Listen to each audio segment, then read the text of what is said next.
അറിവ്, വായന അറിവിൻ്റെ വാതായനമാണ്. ഗ്രന്ഥ സമർപ്പണം എന്ന ചടങ്ങ് നടക്കുന്നു.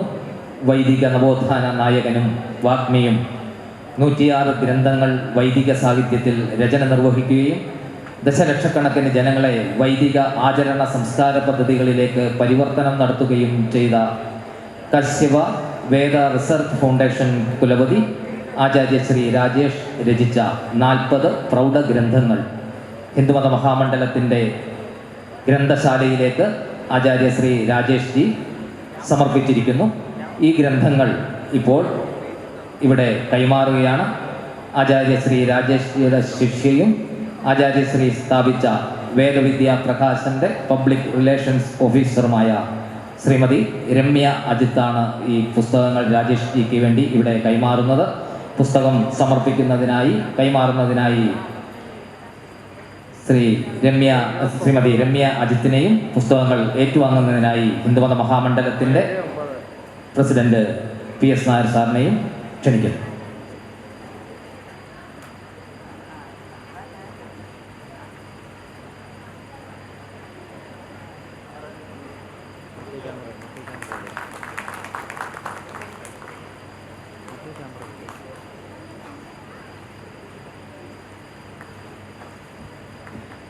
അടുത്തതായി ഒരു ഗ്രന്ഥ സമർപ്പണം കൂടിയുണ്ട്. ശ്രീ ചട്ടമ്പിസ്വാമി തിരുവടികൾ രചിച്ച ആദിഭാഷ എന്ന മലയാളം പുസ്തകം ആദിമൊഴി എന്ന പേരിൽ തമിഴിലേക്ക് തർജ്ജിമ ചെയ്ത പുസ്തകമാണ് സമർപ്പിക്കുന്നത്. ഇത് തമിഴ്നാട് ഗവർണർ ഈ പുസ്തകത്തിന് അവാർഡ് നൽകിയിട്ടുണ്ട്. ഈ പുസ്തകം നൽകുന്നത് CK വാസുക്കുട്ടൻ, ചെന്നൈ വിദ്യാധിരാജ ധർമ്മ സഭ ജനറൽ സെക്രട്ടറിയാണ് അദ്ദേഹം. ഏറ്റുവാങ്ങുന്നതിനായി ഹിന്ദുമത മഹാമണ്ഡലം അധ്യക്ഷൻ PS നായർ സാറിനെ ക്ഷണിക്കുന്നു.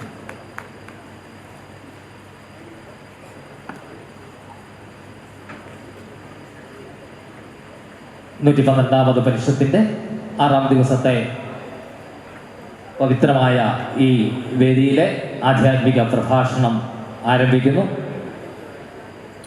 സ്വാഗതം ആശംസിക്കുന്നതിനായി ഹിന്ദുമത മഹാമണ്ഡലം എക്സിക്യൂട്ടീവ് കമ്മിറ്റി അംഗം ശ്രീ NK നന്ദകുമാർ അദ്ദേഹത്തെ ആദരപൂർവ്വം ക്ഷണിക്കുന്നു.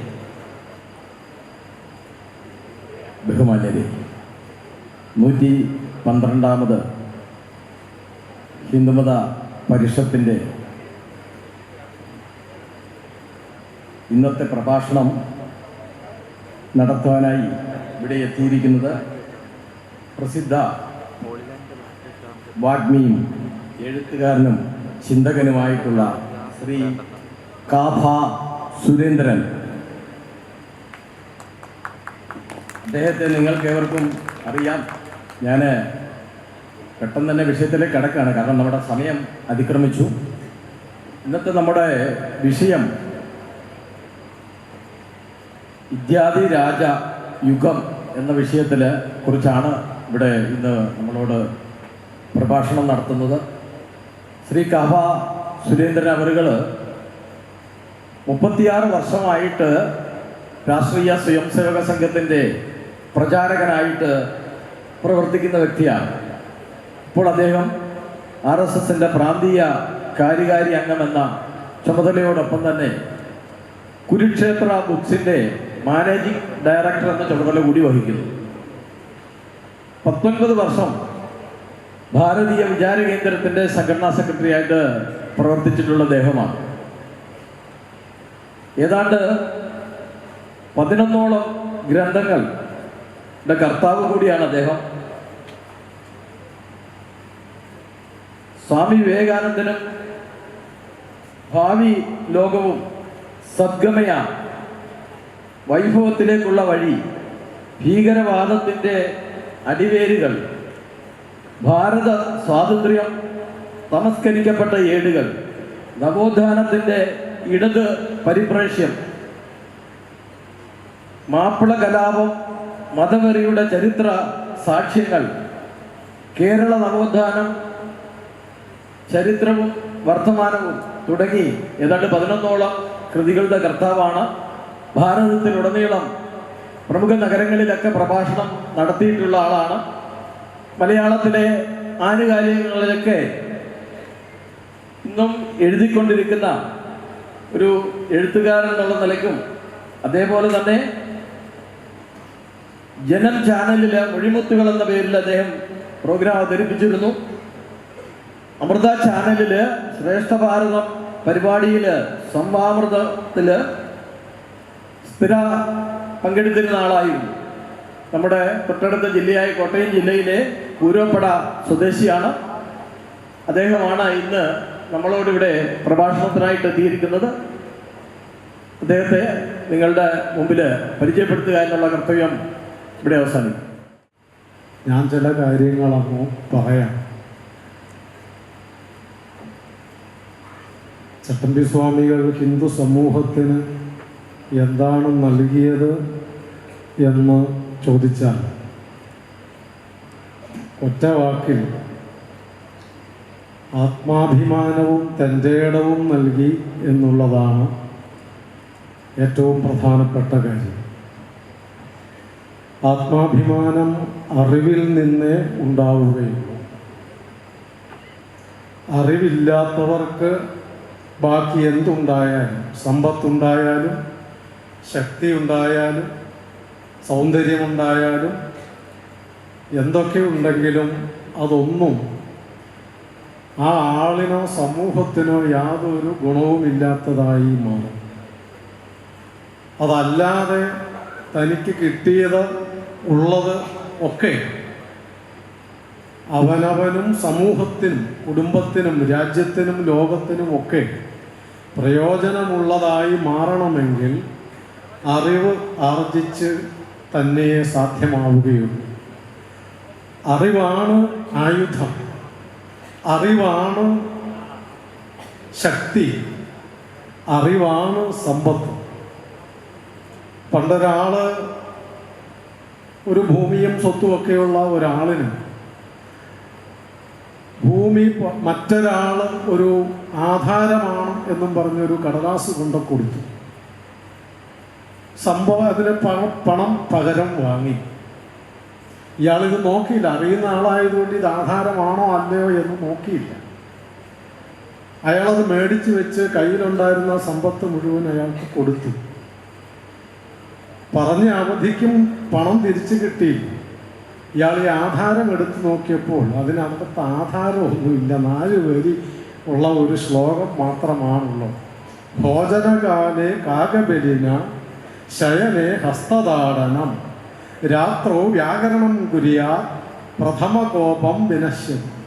ഇതായിരുന്നു അതിനകത്തുണ്ടായിരുന്നു. അതിപ്പോൾ ഞാൻ വിശദീകരിക്കാൻ ഉദ്ദേശിക്കുന്നില്ല. അയാളെ സമ്പത്ത് നഷ്ടപ്പെട്ട മുതലാളിയായിരുന്ന അയാൾ രാജ്യം നാട് വിട്ടുപോയി. പോണ വഴിയിലൊക്കെ ഇയാളുടെ ഭാണ്ഡക്കെട്ടിൽ സമ്പത്താണ് എന്ന് വിചാരിച്ച് 3 സന്ദർഭങ്ങളിൽ അയാൾ വധശ്രമത്തിന് വിധേയനായി. 3 തവണ രക്ഷപ്പെട്ടതും ആദ്യം താമസിച്ച് വിദൂര ദിക്കുകളിൽ പോയി താമസിച്ച് ഇപ്പോൾ പണ്ടൊക്കെ അതിഥികളെ വീടുകളിൽ സ്വീകരിക്കുമല്ലോ. ഇപ്പോഴാണല്ലോ നമുക്ക് അങ്ങനെ ഒരു ഏർപ്പാടില്ലാത്തത്. അതുകൊണ്ട് അങ്ങനെ സ്വീകരിക്കുന്ന വേളയിൽ ഇയാളുടെ ഭാണ്ഡക്കെട്ടിൽ സമ്പത്താണെന്ന് വിചാരിച്ച് ഒരു വേള താമസിച്ച ഒരു വീട്ടുകാർ തമ്മിൽ സംസാരിച്ചു. ഇയാൾ ഉറങ്ങിക്കഴിഞ്ഞാൽ അയാളെ ശരിപ്പെടുത്താം, എന്നിട്ട് നമുക്ക് അയാളുടെ സമ്പത്ത് എടുക്കാം. ഇയാൾ ഇത് കേട്ടു ഉറങ്ങിയിരുന്നില്ല. അങ്ങനെ കേട്ടത് കൊണ്ട് രക്ഷപ്പെട്ടു. അയാൾ വെളുക്കുന്നതിന് മുമ്പേ ഇറങ്ങി രക്ഷപ്പെട്ടു. കേൾക്കാൻ കാരണം രാത്രിയിൽ ഇയാൾ ഈ കടലാസ് വെച്ച് എല്ലാ ദിവസവും ഈ 4 വരി വായിക്കും. വേറെ പുസ്തകങ്ങളും വായിക്കും. രാത്രവും വ്യാകരണം കുര്യാ. അതുകൊണ്ട് രാത്രിയിൽ കിടക്കുന്നതിന് മുമ്പ് അല്പസ്വല്പം വായിക്കണം. നമുക്ക് വേറെ ചിലർക്ക് വേറെ ചില ഏർപ്പാടാണല്ലോ. രാത്രിയിൽ ഒരു അല്പസ്വല്പം എന്നുള്ളത് വേറെയുണ്ട്. പക്ഷെ ഇതിൽ പുസ്തകം വായിക്കണം എന്നാണല്ലോ പറഞ്ഞിരിക്കുന്നത്. അതുകൊണ്ട് വായിച്ച് കിടന്നതുകൊണ്ട് അപ്പുറത്തെ മുറിയിലെ സംസാരം കേൾക്കുകയും വെളുക്കുന്നതിന് മുന്നേ ഇറങ്ങി രക്ഷപ്പെടുകയും ചെയ്തു. മറ്റൊരിടത്ത് പോയപ്പോൾ ഭക്ഷണത്തിനകത്ത് വിഷം ചേർത്ത് കൊടുക്കാൻ ഭാര്യയും ഭർത്താവും തീരുമാനിച്ചു.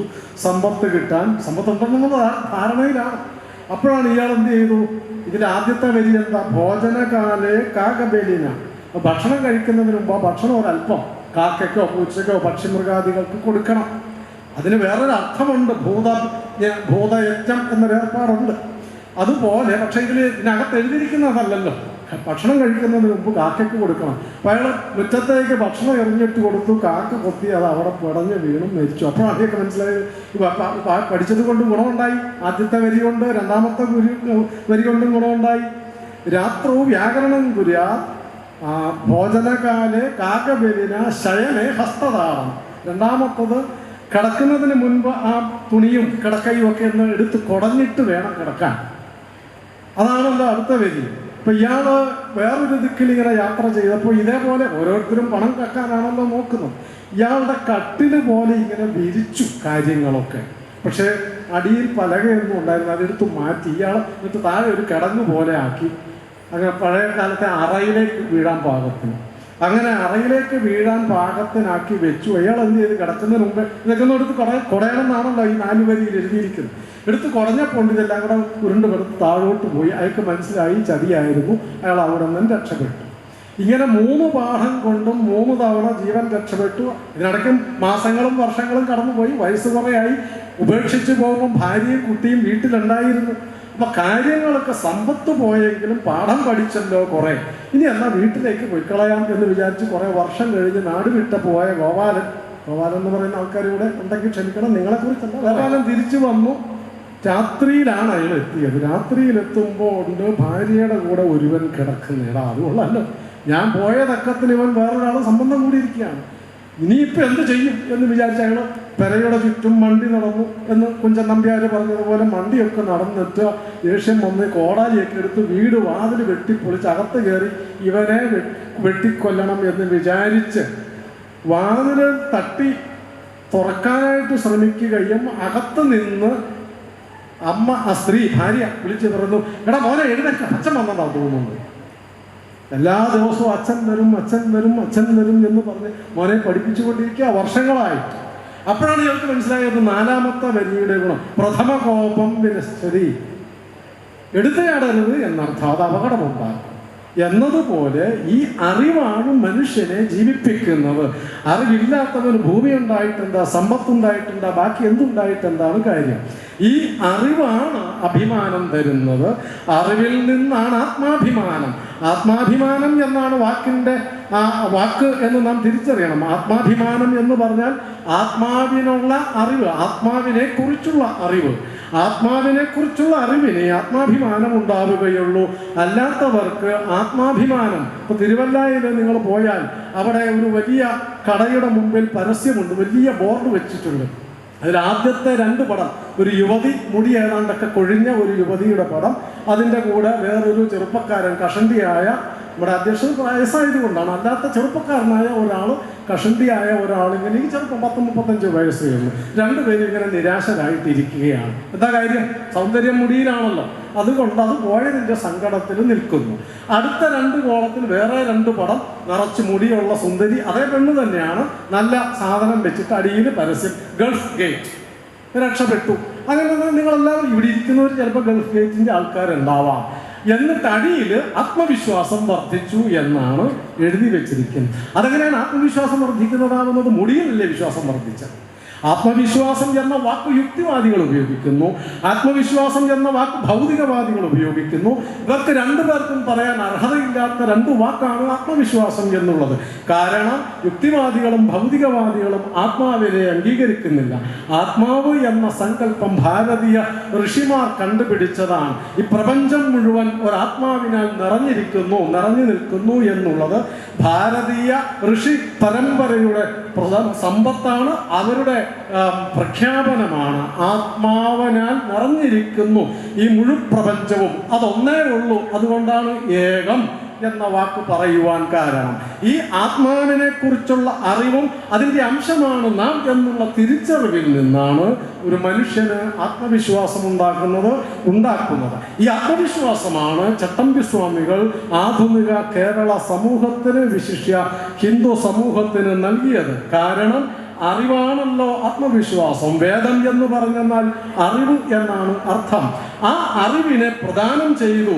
അറിവിൻ്റെ വിതരണമാണ് ഉയർച്ചയ്ക്കുള്ള നിദാനം. അറിവിൻ്റെ തിരസ്കരണമാണ്, അറിവിൻ്റെ തടയലാണ് അധപ്പതനത്തിനുള്ള കാരണം. എന്തുകൊണ്ടാണ് ഹിന്ദു സമൂഹം അധപ്പതിക്കുവാൻ കാരണം? നാം എല്ലാ കാലവും ഉയർച്ചയിലായിരുന്നില്ല, നാം എല്ലാ കാലവും വളർച്ചയിലായിരുന്നില്ല, നാം എല്ലാ കാലവും വലിയ സമ്പന്നരായിരുന്നില്ല. നാം പല കാലങ്ങളിലും സമ്പന്നരായിരുന്നു, പല കാലങ്ങളിലും ദരിദ്രരാക്കപ്പെട്ടു, പല കാലങ്ങളിലും ഉന്നതങ്ങളിലായിരുന്നു, പല കാലങ്ങളിലും അധപ്പതനങ്ങളിലായിരുന്നു. പല കാലത്തും നാം ലോകത്തിന്റെ ഗുരുസ്ഥാനത്തെത്തി, പല കാലങ്ങളിലും നാം അടിമകളായി അധപ്പതിച്ചു. എപ്പോഴാണ് ഭാരതം അധപ്പതിച്ചത്? എപ്പോഴാണ് ഭാരതം അടിമയാക്കപ്പെട്ടത്? അടിമയാക്കപ്പെട്ടത് അറിവിനെ നിഷേധിച്ചപ്പോൾ. സമൂഹത്തിന് വിദ്യ പ്രദാനം ചെയ്യുന്നത് എപ്പോഴാണോ തടഞ്ഞത്, അറിവ് ചിലർക്ക് മാത്രമായി നിജപ്പെടുത്തിയത് എപ്പോഴാണോ അപ്പോഴാണ് ഹിന്ദു സമൂഹം അധപ്പതിച്ചത്. വിദ്യാധിരാജൻ ചെയ്തത്, വിദ്യയുടെ അധിദേവൻ ചെയ്തത്, ചട്ടമ്പി സ്വാമികൾ ചെയ്തത് തടയപ്പെട്ട വിദ്യയെ, നിഷേധിക്കപ്പെട്ട വേദത്തെ, അറിവിനെ ലോകത്തിന് സർവർക്കുമായി പ്രദാനം ചെയ്തു എന്നുള്ളതാണ് വിദ്യാധിരാജ യുഗത്തിൻ്റെ ഏറ്റവും വലിയ പ്രാധാന്യം എന്ന് പറയുന്നത്. ഈ അറിവിനെ, തടഞ്ഞു വെക്കപ്പെട്ട അറിവിനെ ലോകത്തിന് സർവ്വസാധാരണക്കാർക്ക് വിതരണം ചെയ്തു എന്നുള്ളതാണ്. വിവേകാനന്ദ സ്വാമികൾ ഒരിക്കൽ പറഞ്ഞു, ശങ്കരൻ വേദത്തെ കാട്ടിലും മേട്ടിലും ഇട്ടേച്ചും വെച്ച് പോയി എന്ന് വിവേകാനന്ദ സ്വാമികൾ പറഞ്ഞിട്ടുണ്ട്. ആ എവിടെയൊക്കെയോ നിക്ഷേപിക്കപ്പെട്ട ആ അറിവിനെ എടുത്ത് അത് എനിക്കും നിങ്ങൾക്കും സർവ്വസാധാരണക്കാരായ ഇവിടെ ഇരിക്കുന്ന ഏത് കുഞ്ഞുകുട്ടികൾക്കും സ്വീകരിക്കാൻ പാകത്തിൽ അഥവാ അതിനർഹതയുണ്ട് എന്ന ആ അധികാരത്തിൽ, യോഗ്യതയിൽ ചട്ടമ്പി സ്വാമികൾ എല്ലാവർക്കും വിതരണം ചെയ്തു എന്നുള്ളതാണ്. അറിവിനെ ഉപാസിച്ചവരെയാണ് ഭാരതീയർ എന്ന് പറയുന്നതല്ലോ. നമ്മൾ കേട്ടിട്ടുണ്ടല്ലോ, ഭാസിൽ രതിയുള്ളത്. വെളിച്ചത്തിനെ, അറിവിനെ ആരാധിക്കുന്നത് കൊണ്ടാണ് ഭാരതം എന്ന വാക്ക് നമുക്കുണ്ടായത്. ആ ഭാരതത്തിനെ, അറിവിനെ ഉപാസിച്ച ഭാരതം അറിവിനെ ഉപേക്ഷിച്ചപ്പോൾ നമ്മൾ ഇന്ത്യക്കാരായി മാറി. ഭാരതം ഭാരതമല്ലാതെയായി മാറി. ഭാരതം എന്ന് പറഞ്ഞാൽ അറിവിനെ ഉപാസിക്കുന്നവർ, ഇന്ത്യക്കാരെന്ന് പറഞ്ഞാൽ സായിപ്പ് അടിമയാക്കി വെച്ചവർ, അല്ലേ? അങ്ങനെയല്ലേ നമുക്ക് ഇന്ത്യ എന്ന പേര് കിട്ടിയത്? ആ അടിമത്തത്തിന്റെ അടയാളമായി നാം ഇപ്പോഴും ഇന്ത്യ എന്നുള്ളത് കൊണ്ടു നടക്കുന്നു. എപ്പോഴാണോ ഇന്ത്യ ഭാരതമാകുന്നത് അപ്പോഴാണ് വിദ്യാധിരാജ യുഗം പൂർണ്ണതയിലെത്തുന്നത്. ഇന്ത്യ ഭാരതമാകുമ്പോഴാണ് വിദ്യാധിരാജ യുഗം ശരിയായ യുഗപരിവർത്തനത്തിലേക്ക് എത്തുന്നത് എന്ന് നാം ഓർക്കേണ്ടതുണ്ട്. നാം വീണ്ടും ഭാരതീയരാവണം. അവിടെയാണ് വിദ്യാധിരാജന്റെ സ്ഥാനവും. സ്വാമിയുടെ ഏറ്റവും പ്രധാനപ്പെട്ട സംഭാവന ഏതാണെന്ന് ചോദിച്ചെന്നാൽ വേദാധികാര നിരൂപണം തന്നെയാണ്. വേദങ്ങൾ സർവർക്കും അധികാരമുള്ളതാണ്. ശങ്കരൻ സർവജ്ഞപീഠം കയറിയത് എപ്പോഴാണ്? നമ്മൾ ചിലരത് നിഷേധിക്കുന്നു. ശങ്കരന്റെ കഥയെ, ഏത് ചണ്ടാളന്റെ മുൻപിൽ സാഷ്ടാംഗം നമസ്കരിച്ച ശങ്കരാചാര്യരെ ചിലർ അവതരിപ്പിക്കുന്നുണ്ട്.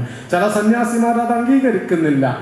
അംഗീകരിച്ചു എന്ന് വിചാരിക്കുക. ഈ വാദത്തിന് ശങ്കരൻ ചണ്ടാളന്റെ മുൻപിൽ വീണാലും തെറ്റൊന്നുമില്ല. എന്താ തെറ്റ്?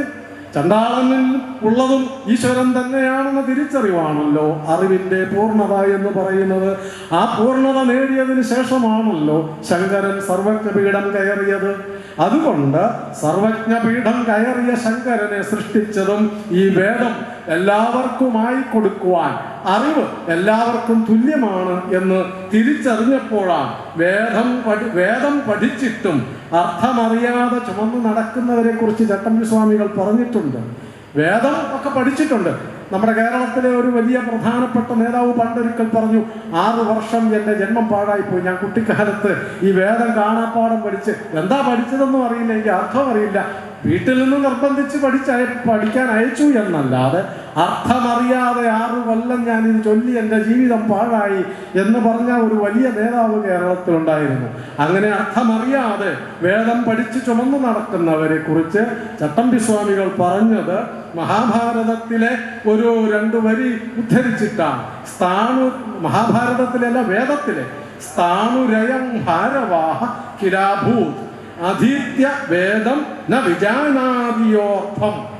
അതിൻ്റെ അർത്ഥം, വേദത്തെ പഠിച്ചിട്ടും അർത്ഥമറിയാതെ ചുമന്നു നടക്കുന്നവർ ഉത്തരം ചുമന്ന് താങ്ങി നിൽക്കുന്ന തൂണ് പോലെയാണ്. വീടിന്റെ ഉത്തരം, കെട്ടിടങ്ങളുടെ പില്ലറുകളില്ലേ, ആ കെട്ടിടത്തെ താങ്ങി നിർത്തുന്ന തൂണിന് എന്താ പ്രത്യേകത? ഇതിങ്ങനെ ഭാരം ചുമക്കുക എന്നല്ലാതെ അതിന് വല്ല ഗുണമുണ്ട്? അതിനറിയില്ലല്ലോ. ഈ ഭാരം ചുമക്കുന്ന തൂണുപോലെ വെറുതെ അർത്ഥമറിയാതെ ചുമന്നു നടക്കുന്നവരാണ് വേദം പഠിച്ചിട്ടും അത് അർത്ഥമറിയാത്ത ആൾക്കാരെ കുറിച്ച് വേദം തന്നെ കൽപ്പിച്ചിരിക്കുന്നത്. അറിവിന് അയിത്തമില്ല.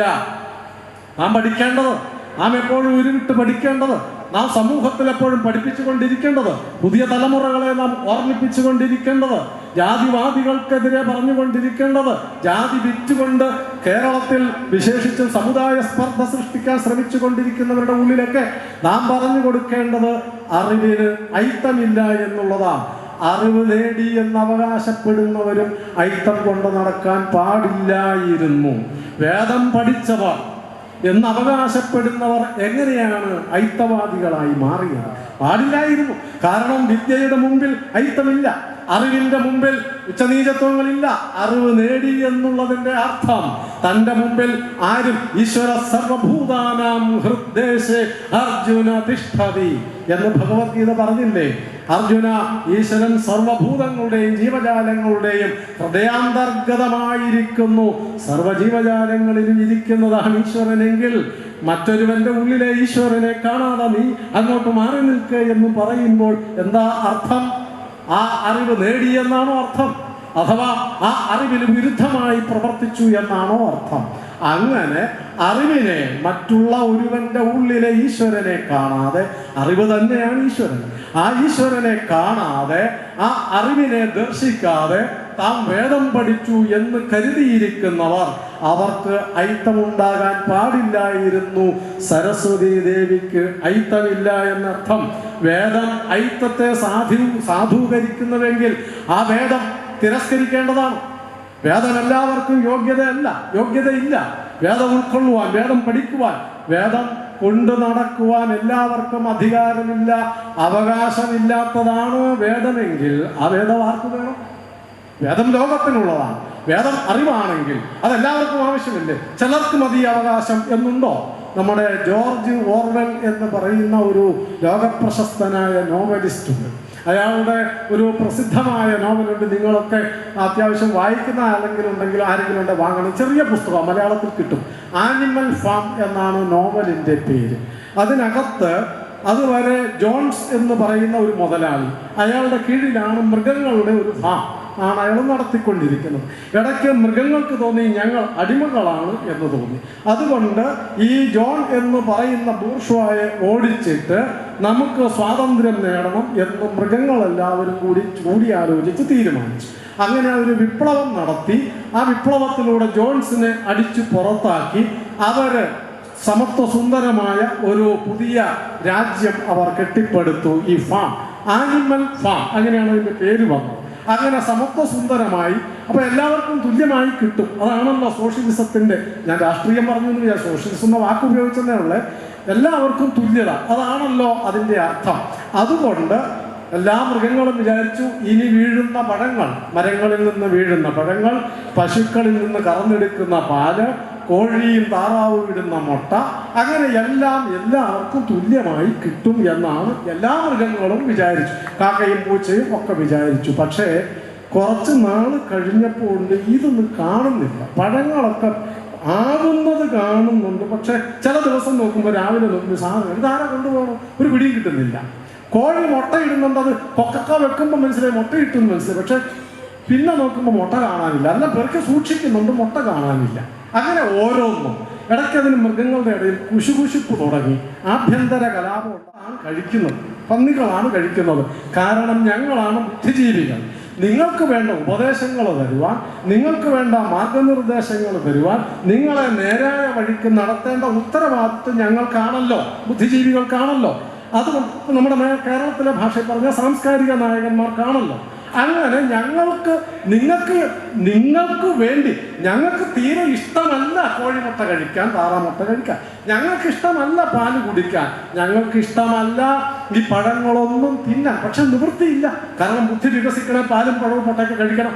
അപ്പം നിങ്ങൾക്ക് വേണ്ടിയാണ് ഞങ്ങൾ ഇത് ചെയ്യുന്നത് എന്ന് ആനിമൽ ഫാമിലെ ബുദ്ധിജീവികളായ പന്നികൾ പറയുന്നത് പോലെ അറിവെല്ലാം ചിലർക്ക് മാത്രം എന്ന് പറയുമ്പോൾ അതൊരു മൃഗസഞ്ചയം മാത്രമായി അധപ്പതിക്കും മനുഷ്യകുലം എന്ന് പറയാൻ കൊള്ളില്ല എന്നർത്ഥം. അവിടെയാണ് വിദ്യാധിരാജൻ പറഞ്ഞത് വേദം എല്ലാവർക്കും അവകാശപ്പെട്ടതാണ്, അത് നിഷേധിക്കുവാൻ പാടില്ല എന്ന് അദ്ദേഹം വെറുതെ പ്രസംഗിക്കുകയായിരുന്നില്ല. കാരണം വേദത്തെക്കുറിച്ച് എപ്പോഴെങ്കിലും ഒരുപക്ഷെ ഇവിടെ ആരെങ്കിലും പ്രസംഗിച്ചിട്ടുണ്ടായിരിക്കാം. വേദങ്ങളിൽ ശൂദ്രന് ബ്രാഹ്മണൻ ഉപദേശം നൽകുന്നുണ്ട്, വേദമന്ത്രങ്ങൾ ഉപദേശിക്കുന്നുണ്ട്. ക്ഷത്രിയൻ ബ്രാഹ്മണൻ ഉപദേശം കൊടുക്കുന്നുണ്ട്, ബ്രാഹ്മണൻ ക്ഷത്രിയന് വേദമന്ത്രങ്ങൾ ഉപദേശിക്കുന്നുണ്ട്. വൈശ്യനിൽ നിന്ന് ക്ഷത്രിയൻ വേദമന്ത്രങ്ങൾ സ്വീകരിക്കുന്നുണ്ട്. എല്ലാ വർണ്ണങ്ങളിലും പെട്ടവർ പരസ്പരം വേദമന്ത്രങ്ങൾ പഠിപ്പിക്കുകയും വേദം പഠിപ്പിക്കുകയും ചെയ്യുന്നതിൻ്റെ അനേകം ഉദാഹരണങ്ങൾ വേദത്തിലും ഉപനിഷത്തിലും ഉണ്ട്.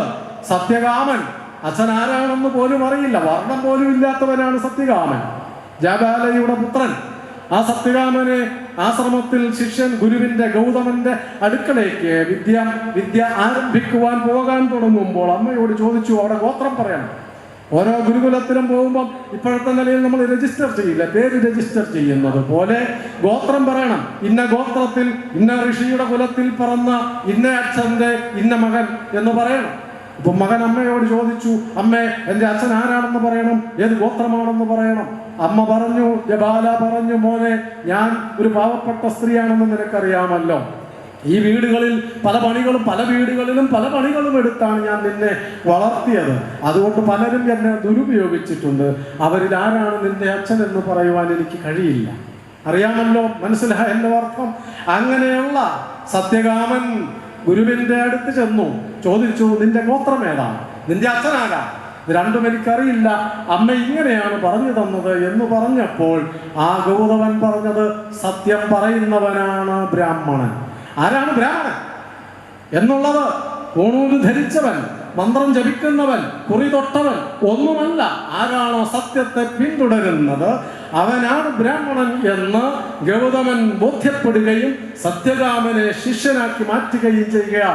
ഈ ഉദാഹരണം ചട്ടമ്പി സ്വാമികൾ ഉദ്ധരിക്കുന്നു. ഭഗവത്ഗീതയിലെ 18-ാം അധ്യായത്തിൽ 4 വർണ്ണങ്ങളെയും വിശദീകരിക്കുന്നുണ്ട്. ശമോ ദമസ്തവ ശൗചം ശാന്തി രാജ്യവമേവച ജ്ഞാനം വിജ്ഞാനമാസ്തിക്യം ബ്രഹ്മകർമ്മ സ്വഭാവജം. ശമം മനസ്സിനെ നിയന്ത്രിക്കുന്നവൻ കഴിവുള്ളവനാരോ, ഇന്ദ്രിയങ്ങളെ നിയന്ത്രിക്കാൻ കഴിവുള്ളവനാരോ, ശമോദം തപസ്സുള്ളവനാരോ, ശൗചം ആന്തരികവും ബാഹ്യവുമായ ശുചിത്വമുള്ളവനാരോ, ക്ഷമയുള്ളവനാരോ, നേർബുദ്ധിയുള്ളവൻ കപടബുദ്ധി ഇല്ലാത്തവൻ ആരോ, ശാന്തിരാജവമേവച ജ്ഞാനം വിജ്ഞാനമാസ്തിക്യം ഭൗതിക ജ്ഞാനവും ആത്മജ്ഞാനവും ഉള്ളവനാരോ അവൻ ബ്രാഹ്മണൻ എന്നാണ് ഭഗവത്ഗീത പ്രഖ്യാപിക്കുന്നത്. ബാഹ്യമായ ഒരടയാളവും ബ്രാഹ്മണനെ ഭഗവത്ഗീത പ്രഖ്യാപിക്കുന്നില്ല. ഈ സ്വഭാവം, ഈ മാനസിക അവസ്ഥ ആർക്കാണോ ഉള്ളത് ഇതറിയാതെയാണ് ഇപ്പോൾ അടുത്ത കാലത്ത് കേരളത്തിൽ ചർച്ച നടക്കുന്നുണ്ട്. സനാതനധർമ്മം എന്ന് പറഞ്ഞാൽ ചാതുർവർണ്ണ ജാതി വ്യവസ്ഥയാണ് എന്നാണ് ഈ മുമ്പേ പറഞ്ഞ സാംസ്കാരിക നായകന്മാർ ഇൻവെർട്ടഡ് കോമായി സംസ്കാരശൂന്യ നായകന്മാരെന്നാണ് ഞാനതിൽ പറയാറ്. ഈ സംസ്കാരശൂന്യ നായകന്മാർ കേരളത്തിലെ സർവകലാശാലകളിൽ പ്രസംഗിച്ചു കൊണ്ടിരിക്കുന്നു. ചാതുർവർണ്ണ ജാതി വ്യവസ്ഥയാണ് സനാതനധർമ്മം എന്ന് പറഞ്ഞെന്നാൽ ഇപ്പൊ സനാതനധർമ്മം ഏതാണ്, ചാതുർവർണ്ണ്യം ഏതാണ്, ജാതി വ്യവസ്ഥ ഏതാണ്? അഞ്ജനം എന്നത് ഞാൻ അറിയും, മഞ്ഞൾ പോലെ വെളുത്തിരിക്കും. 3 മനസ്സിലായല്ലോ. അഞ്ജനം എന്താണെന്നും മനസ്സിലായില്ല, മഞ്ഞൾ എന്താണെന്നും മനസ്സിലായില്ല, വെളുപ്പിന്റെ നിറം എന്താണെന്നും മനസ്സിലായില്ല. ഈ വിഡ്ഢികളാണ് ആധുനിക കേരളത്തെ നയിക്കുന്ന സംസ്കാരശൂന്യ നായകന്മാർ. അവരാണ് പറയുന്നത് ഈ ചാതുർവർണ്ണ ജാതി വ്യവസ്ഥയാണ്. ജാതി വ്യവസ്ഥ എന്ന് പണ്ട് പറഞ്ഞിരുന്നത് തൊഴിലാണ്, വർണ്ണം എന്ന് പണ്ട് പറഞ്ഞിരുന്നത് സ്വഭാവമാണ്. സനാതനധർമ്മം എന്ന് പറയുന്നത് ജീവിതചര്യകളാണ്. പ്രപഞ്ചത്തിന്, ലോകത്തിന്, സമൂഹത്തിന്, പ്രാണികുലങ്ങൾക്ക്, പ്രകൃതിക്ക് നിലനിൽപ്പിന് കാരണമായ ദിനക്രമങ്ങൾ, ദിനചര്യകൾ എന്തോ അതിനെയാണ് സനാതനധർമ്മം എന്ന് പറയുന്നത്. ഇത് മൂന്നാണ് സാധനം. പക്ഷേ നമ്മുടെ നാട്ടിൽ പറഞ്ഞു പഠിപ്പിച്ചു കൊണ്ടിരിക്കുന്നു. ഞാൻ പറഞ്ഞത് ഈ ബ്രാഹ്മണൻ എന്ന് പറയുന്നത് ആരാണ് എന്ന് ചട്ടമ്പി സ്വാമികൾ ആവർത്തിച്ച് പറയുകയാണ്. എന്ന് മാത്രമല്ല ശൂദ്രന് ബ്രാഹ്മണൻ ഉപദേശിക്കുന്നത് ജാനശ്രുതി എന്ന് പറയുന്ന ശൂദ്രൻ രൈക്വൻ എന്ന് പറയുന്ന ബ്രാഹ്മണന്റെ അടുത്ത് പോയി പറയുന്നുണ്ട്, എനിക്ക് അറിവ് പകർന്നു തരണം. രൈക്വൻ ആദ്യം വിളിക്കുന്നത് ശൂദ്ര എന്നാണ് ഈ ജാനശ്രുതിയെ വിളിക്കുന്നത്. അത് കേട്ട് സങ്കടപ്പെട്ട് ജാനശ്രുതി തിരിച്ചുപോയി. കുറെ സമ്മാനങ്ങൾ കൊണ്ട് കൊടുത്തു, തൃപ്തിയായില്ല രൈക്വന്. പിന്നെ വലിയ സമ്പത്ത് കൊണ്ട് കൊടുത്തു, അയാളുടെ മകളെയും കൊണ്ട് കൊടുത്തു രൈക്വൻ എന്ന ഋഷിക്ക്, ബ്രാഹ്മണന്. അത് കഴിഞ്ഞപ്പോഴാണ് അതേ ശൂദ്രന് തന്നെ വേദം ഉപദേശിച്ചു. കാരണം ശൂദ്രൻ എന്ന് പറഞ്ഞാൽ ശോകം ഉള്ളവൻ എന്നാണ് വ്യാസഭഗവാൻ നിർദ്ദേശിച്ചിരിക്കുന്നത്. ആരാണോ ദുഃഖിതൻ, ഉള്ളതിനെയും ഇല്ലാത്തതിനെയും സന്തോഷവും സന്താപവും കൊണ്ട് വികാര വിവശനാകുന്നവനാരോ അവനാണ് ശൂദ്രൻ. അതറിയാതെ ശൂദ്രൻ എന്ന് പറഞ്ഞാൽ കാലിൽ നിന്നുണ്ടായി, അതാണല്ലോ വേറെ ഒരു പ്രയോഗം അല്ലേ? ശൂദ്രോ ഇങ്ങനെ ബ്രാഹ്മണോസ്യ മുഖാമാസീത് എന്നൊക്കെ പറഞ്ഞ് പുരുഷ സൂക്തം അങ്ങ് ചൊല്ലും ചില ബുദ്ധിജീവികൾ. നമുക്ക് മനസ്സിലാകുവാൻ ഈ പ്രപഞ്ചത്തിലെ ജീവജാലങ്ങൾ, മനുഷ്യകുലങ്ങൾ എങ്ങനെ ഉണ്ടായി എന്നറിയുവാൻ നമുക്ക് മനസ്സിലാവുന്ന എപ്പോഴും അറിവ്. ഇവിടെ അധ്യാപകരുണ്ടാവുമല്ലോ. എന്താ ഉദ്ദേശിക്കുന്നത്? ഒരു കാര്യം പറയാൻ ശ്രമിക്കുമ്പോൾ കുഞ്ഞുങ്ങളുടെ മുമ്പിൽ ഒരു ഉദാഹരണം പറഞ്ഞു കൊടുക്കും. ഉദാഹരണമല്ല പ്രമാണം. ഉദാഹരണം മനുഷ്യനെ സങ്കല്പിക്കുവാൻ എളുപ്പമാണ്. അതുകൊണ്ടല്ല ഈശ്വരന്മാരെയൊക്കെ മനുഷ്യനായിട്ടല്ലേ നമ്മൾ അടയാളപ്പെടുത്തിയിരിക്കുന്നത്. മനുഷ്യനെ സങ്കല്പിക്കുവാൻ, ഒരു മനുഷ്യനെ നിങ്ങൾ സങ്കല്പിക്കുക. അവന്റെ മേധാശക്തിയാണ് ബ്രാഹ്മണൻ, അവന്റെ കർത്തൃത്വശേഷിയാണ്, അവന്റെ പ്രതിരോധത്തിന് കരുത്താണ് ക്ഷത്രിയൻ, അവന്റെ കർമ്മശേഷിയാണ് വൈശ്യൻ, അവന്റെ പ്രവൃത്തി എടുക്കാനുള്ള കഴിവിനെയാണ് ശൂദ്രത്വം എന്ന് പറയുന്നത്. അപ്പോൾ മനസ്സിലായി ഈ 4 കാര്യങ്ങൾ ഒരു മനുഷ്യനിൽ തന്നെയാണ് ഇത് 4ഉള്ളത്. ഇത് ചട്ടമ്പി സ്വാമികൾ ആവർത്തിച്ച് പറഞ്ഞുകൊണ്ടിരിക്കുന്നുണ്ട്. ശൂദ്രൻ ചൊല്ലേണ്ട വേദമന്ത്രങ്ങളുണ്ട് ശതപഥ ബ്രാഹ്മണത്തിൽ. വൈശ്യൻ ചൊല്ലേണ്ട ബ്രാഹ്മണ മന്ത്രങ്ങളുണ്ട്, വേദങ്ങളിലുണ്ട്. വിശ്വകർമ്മജർ ചൊല്ലേണ്ട വേദമന്ത്രങ്ങളുണ്ട്. ക്ഷത്രിയൻ ചൊല്ലേണ്ട വേദമന്ത്രങ്ങൾ, വേടൻ രചിച്ച വേദമന്ത്രമുണ്ട് വേദത്തിൽ. വേടൻ സ്ത്രീകൾ രചിച്ചതുണ്ട്. ആരാണ് അവിടെ തിരസ്കരിക്കപ്പെട്ടത്? സ്ത്രീകളും വേടനും എല്ലാ വിഭാഗത്തിലും പെട്ടവർ വേദം പഠിക്കുകയും വേദമന്ത്രങ്ങളെ സൃഷ്ടിക്കുകയും ചെയ്തിട്ടുണ്ട്. അവരൊക്കെ ഋഷിമാരായി മാറി. എന്തിന്? ഇറച്ചി വെട്ടുകാരനെ കൊണ്ട് വേദം പഠിപ്പിച്ച നാടാ ഭാരതം. ഇറച്ചി വെട്ടുകാരൻ, ധർമ്മവ്യാധൻ, ഒരു കൗശിക ബ്രാഹ്മണൻ തപസ് ചെയ്തത് നമ്മൾ കേട്ടിട്ടുണ്ടല്ലോ. ബ്രാഹ്മണൻ തപസ് ചെയ്തു, ഒരു വൃക്ഷത്തിന്റെ അടിയിലിരുന്നു. തപസ് ചെയ്തുകൊണ്ടിരിക്കെ അയാളുടെ തലയിൽ പക്ഷി കാഷ്ടിച്ചു. നമ്മളെ കാക്ക സുധീർ എന്തെന്ന് അയാൾ പറഞ്ഞതുപോലെ, ജഗദീഷ് പറഞ്ഞതുപോലെ കാക്ക കാഷ്ടിച്ചു. അയാൾ അതും തൂത്ത് തുടച്ച് അപ്പോൾ ദേഷ്യപ്പെട്ട് മുകളിലേക്ക് നോക്കി. അയാളുടെ തപോബലം കൊണ്ട് ആ പക്ഷി കത്തിക്കരിഞ്ഞു പോയി. അയാൾക്ക് മനസ്സിലായി തപസ്സൊക്കെ ഫലപ്പെട്ടു, യോഗ്യനായിട്ടുണ്ട്, ബലം കിട്ടിയിരിക്കുന്നു, തപോബലം കിട്ടി. അയാൾ ഭിക്ഷ എടുക്കുവാൻ പുറത്തേക്ക് പോയി. ഒരു വീട്ടിൽ ചെന്നപ്പോൾ ഒരു ചെറിയ വീട് കണ്ടു. അവിടെ ചെന്ന് ഭിക്ഷാന്തേഹി എന്നൊക്കെ പറഞ്ഞു. ഭിക്ഷാന്തേഹിന്നോ ആരും വരുന്നില്ല. വന്ന ഉടനെ വരണം എന്നാണല്ലോ, ഭിക്ഷയായിട്ട് വീട്ടുകാരി വരണം എന്നാണ്. ആരും വരുന്നില്ല. ഒരു ഋഷി വന്നിട്ട്, ഒരു തപസ്സി, ഒരു ബ്രാഹ്മണൻ വന്നിട്ട് ഭിക്ഷ തരാൻ താമസമോ എന്നയാൾ മനസ്സിൽ വിചാരിക്കുകയും അടുക്കളയിൽ പെരക്കകത്തുനിന്നൊരു ശബ്ദം. അങ്ങനെ ദേഷ്യപ്പെട്ട കരിഞ്ഞു പോവാൻ ഞാനൊരു പക്ഷിയല്ലല്ലോ, ഒരു സ്ത്രീ ശബ്ദം. ഇയാൾ ഞെട്ടിപ്പോയി. കുറച്ച് കഴിഞ്ഞപ്പോൾ ഒരു സ്ത്രീ, പ്രായം ചെന്ന ഒരമ്മ ഭിക്ഷയുമായിട്ട് വന്നു. ഞാൻ എൻ്റെ ഭർത്താവിനെ ശുശ്രൂഷിക്കുകയായിരുന്നു, രോഗിയായി കിടക്കുന്ന ഭർത്താവിനെ ശുശ്രൂഷിക്കുകയായിരുന്നു, അതാണ് വരാൻ താമസിച്ചത്, ക്ഷമിക്കണം, ഭിക്ഷ കൊടുത്തു. അയാൾ ചോദിച്ചു, അല്ല ഞാൻ ദേഷ്യപ്പെട്ടു എന്നും പക്ഷി കരിഞ്ഞു എന്നും അമ്മയ്ക്ക് എങ്ങനെ മനസ്സിലായി? അയ്യോ അതെനിക്കറിയത്തില്ല, ഞാൻ പാവം ഒരു അമ്മച്ചി ഇവിടെ വീട്ടുകാര്യങ്ങളൊക്കെ നോക്കി ജീവിക്കുകയാണ്, എനിക്ക് മനസ്സിൽ തോന്നിയത് ഞാൻ അങ്ങനെ പറഞ്ഞതേ ഉള്ളൂ, അത് പോരാ, എനിക്ക് അറിവ് ഉപദേശിക്കണം, ജ്ഞാനോപദേശം അമ്മ തരാം. അപ്പം അമ്മ പറഞ്ഞു, അതെ എനിക്കതിന് അറിവൊന്നുമില്ല, ഒരു കാര്യം ചെയ്യും, നഗരത്തിൽ ഇന്നിടത്ത് ഇന്ന സ്ഥലത്ത് ഒരാൾ ധർമ്മവ്യാധൻ എന്നാണ് പേര്, അയാളുടെ അടുത്ത് ചെന്ന് അയാൾ ഉപദേശിച്ചു തരും, അയാൾ വിദ്യ ഉപദേശിക്കാൻ പറ്റിയ ആളാണ്. ഇയാൾ തീരുമാനിച്ചു, ഞാനൊരു ആദ്യ ബ്രാഹ്മണൻ ഈ കണ്ട കച്ചവടക്കാരൻ്റെ അടുത്ത് പോയിട്ട് വിദ്യ ചോദിക്കാൻ. 3-4 ദിവസം വീട്ടിലിരുന്നു, മടുത്തിട്ട് ദേഷ്യപ്പെട്ടു. പക്ഷെ കുറച്ച് കഴിഞ്ഞപ്പോൾ അയാൾക്ക് ഇരിക്കപ്പുറത്തില്ല, അറിവ് നേടണമെന്ന് ആഗ്രഹമുണ്ട്. അയാൾ അവസാനം ധർമ്മവ്യാധനെ തേടി നഗരത്തിൽ ചുറ്റി നടന്നു, പലരോടും ചോദിച്ചു, ചിലരൊക്കെ വഴി പറഞ്ഞു കൊടുത്തു. അയാളുടെ കടയുടെ അടുത്ത് ചെന്നപ്പോൾ ഒരാൾ പറഞ്ഞു, ഇത് ആ കാണുന്ന കടയിൽ അവിടെ ഇരിക്കുന്ന വിദ്വാനാണ് ധർമ്മവ്യാധൻ. ഇയാൾ കുറച്ചുകൂടി അടുത്ത് ചെന്നപ്പം മൃഗങ്ങളെയൊക്കെ കെട്ടിത്തൂക്കിയിട്ടുണ്ട്, കൊന്നിട്ട് ഇറച്ചി കച്ചവടം. ഇയാളാണോ അറിവ് ഉപദേശിക്കുമെന്ന് പറയും? ഒരു കാരണം സാധ്യതയില്ലല്ലോ. ഇറച്ചി വെട്ടുകാരൻ എങ്ങനെയാണ് പണ്ഡിതനാവുന്നത്? കുറച്ചും കൂടെ അടുത്ത് നിന്ന് സൂക്ഷിച്ചു നോക്കി, ഇയാൾ പണിക്കാരൻ അകത്ത് വേറെ ആൾ വലിയ പീഠത്തിലിരിക്കുന്നുണ്ടോ? അടുത്ത് ചെന്നിങ്ങനെ നോക്കിയപ്പോൾ അയാൾ പറഞ്ഞു, അതെ, നിങ്ങൾ ഉദ്ദേശിച്ച ആൾ ഞാൻ തന്നെ. ശകലം താമസമുണ്ട്, ഈ പണിയൊന്ന് കഴിഞ്ഞോട്ടെ, എന്നിട്ട് വീട്ടിലേക്ക് പോയിട്ട് നമുക്ക് കാര്യങ്ങളൊക്കെ ചർച്ച ചെയ്യാം. ഇയാൾക്ക് തോന്നി ഇയാൾ തന്നെ, അല്ലെങ്കിൽ ഇപ്പം ഞാൻ എന്തിനാ വന്നത് ഇയാളങ്ങനെ മനസ്സിലായി. അവിടെ കാത്തു നിന്നു. അയാളുടെ കച്ചവടം എല്ലാം കഴിഞ്ഞ് വീട്ടിൽ പോയി. വീട്ടിൽ ചെന്നപ്പം അവിടെ അച്ഛനും അമ്മയും പെരക്കകത്ത് പ്രായമായി കിടക്കുന്നുണ്ട്. അയാൾ പറഞ്ഞു, ഇരിക്കണം കേട്ടോ, പീഠമൊക്കെ ഇട്ട് കൊടുത്തു. ബ്രാഹ്മണനാണല്ലോ വന്നേക്കുന്നത്. പീഠമൊക്കെ ഇട്ട് കൊടുത്തു. ആ പീഠത്തിലിരുത്തി വെള്ളമൊക്കെ കൊടുത്തിട്ട് അച്ഛനമ്മമാരെ കുളിപ്പിച്ച് ആഹാരം കൊടുത്തിട്ട് വരാം എന്ന് പറഞ്ഞ് അകത്ത് കയറി ആഹാരം കൊടുത്ത് അവരെ ശുശ്രൂഷിച്ച് കുറേ സമയം കഴിഞ്ഞ് പുറത്തിറങ്ങി വന്നു. എന്നിട്ട് നമുക്ക് കാര്യങ്ങളിലേക്ക് കിടക്കാം എന്ന് പറയുകയും ജ്ഞാനോപദേശം തരണം എന്ന് കൗശിക ബ്രാഹ്മണൻ ആവശ്യപ്പെടുകയും അറിവിൻ്റെ വഴികൾ എന്താണ് എന്ന് ഇറച്ചിവെട്ടുകാരനായ ധർമ്മവ്യാധൻ ഉപദേശിക്കുന്നു. ആ ഇറച്ചിവെട്ടുകാരനെ കൊണ്ട് വേദം ഉപദേശിച്ച നാടാ ഭാരതം. മഹാഭാരതത്തിലെ കഥയെ ഞാൻ പറഞ്ഞത്. അറിവിനെ ആർക്കും അവകാശപ്പെട്ടതാണ്, അത് ആർക്കും നിഷേധിക്കുവാൻ പാടില്ല എന്ന് പഠിപ്പിച്ച ഈ ധർമ്മവ്യാധന്റെ അടക്കം കഥകൾ പറഞ്ഞുകൊണ്ട് ചട്ടമ്പി സ്വാമികൾ വിദ്യാധിരാജൻ പറഞ്ഞു, അറിവ് ആർക്കും നിഷേധിക്കുവാൻ പാടില്ല, അറിവ് നിഷേധിക്കുന്നതാണ് അടിമത്വം, സ്വാതന്ത്ര്യം വേണമോ അറിവാർജിക്കുക എന്ന് അദ്ദേഹം പറഞ്ഞു. അതുകൊണ്ടാണ് അദ്ദേഹം വേദ അധികാര നിരൂപണം അദ്ദേഹം എഴുതിയതും. അത് സമൂഹത്തിന് ആർക്കാണോ പഠിക്കാൻ താല്പര്യമുള്ളത്, ആരാണോ അതിനനുഗുണമായ ദിനക്രമങ്ങൾ ദിനചര്യകൾ സ്വരൂപിക്കുന്നത്, അവനൊക്കെ വേദത്തിന് അധികാരമുണ്ട്. ഏത് ജാതിയിൽ പിറന്നവനാണെങ്കിലും ഏത് കുലത്തിൽ പിറന്നവനാണെങ്കിലും എന്ന് ചട്ടമ്പി സ്വാമികൾ പ്രഖ്യാപിക്കുകയും അദ്ദേഹം വേദം എല്ലാവർക്കുമായി വിതരണം ചെയ്യുകയും ചെയ്തു. പക്ഷേ നമ്മുടെ നാട്ടിൽ ഇപ്പോഴും പറഞ്ഞു നടക്കുന്നു, ശൂദ്രൻ വേദം കേട്ടാൽ ചെവിയിൽ ഈയം ഉരുക്കി ഒഴിക്കണം എന്നെങ്ങാണ്ട് എഴുതി വെച്ചിട്ടുണ്ട്. നിങ്ങൾ കേട്ടിട്ടുണ്ടല്ലോ, ഇപ്പോഴും പ്രസംഗിക്കുന്നുണ്ട്. നിങ്ങൾ എപ്പോഴെങ്കിലും ഏതെങ്കിലും കഥാപുസ്തകത്തിലെങ്കിലും വേദം കേട്ട ഒരുവന്റെ ചെവിയിൽ വേദം ഉരുക്കി ഒഴിച്ച് ശിക്ഷിച്ചിട്ടുണ്ട് എന്ന് കേട്ടിട്ടുണ്ടോ? എവിടെയെങ്കിലും ഒരുത്തന്റെ എങ്കിലും ചെവിയിൽ ഇത് ഒഴിച്ചതായിട്ട് കേട്ടിട്ടുണ്ടോ? അതിങ്ങനെ പറഞ്ഞു നടക്കുകയാണ്. ആ കാലം ചട്ടമ്പി സ്വാമികൾ വേദം പഠിച്ചല്ലോ, ശ്രീനാരായണ ഗുരുദേവൻ വേദത്തിനാണല്ലോ അന്ത ചെവിയിൽ ഈ ഒരുക്കി ഒഴിക്കാഞ്ഞത്. പണ്ട് എത്രയോ കാലങ്ങളായിട്ട് ഞാൻ മുമ്പേ പറഞ്ഞ ഋഷിമാർ ഒക്കെ വേദം പഠിച്ചവരാണല്ലോ. ശൂദ്രനും വൈശ്യനും അടക്കമുള്ളവർ അവരുടെ ആരുടെയും ചെവിയിൽ ഈയം ഉരുക്കി ഒഴിച്ചിട്ടില്ല.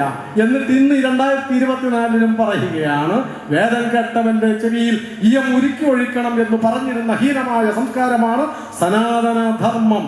ആയിക്കോട്ടെ, അത്തരം വാദം ഉന്നയിക്കുന്നവിടെ ചെറുപ്പക്കാരിരിക്കുന്നുണ്ടല്ലോ.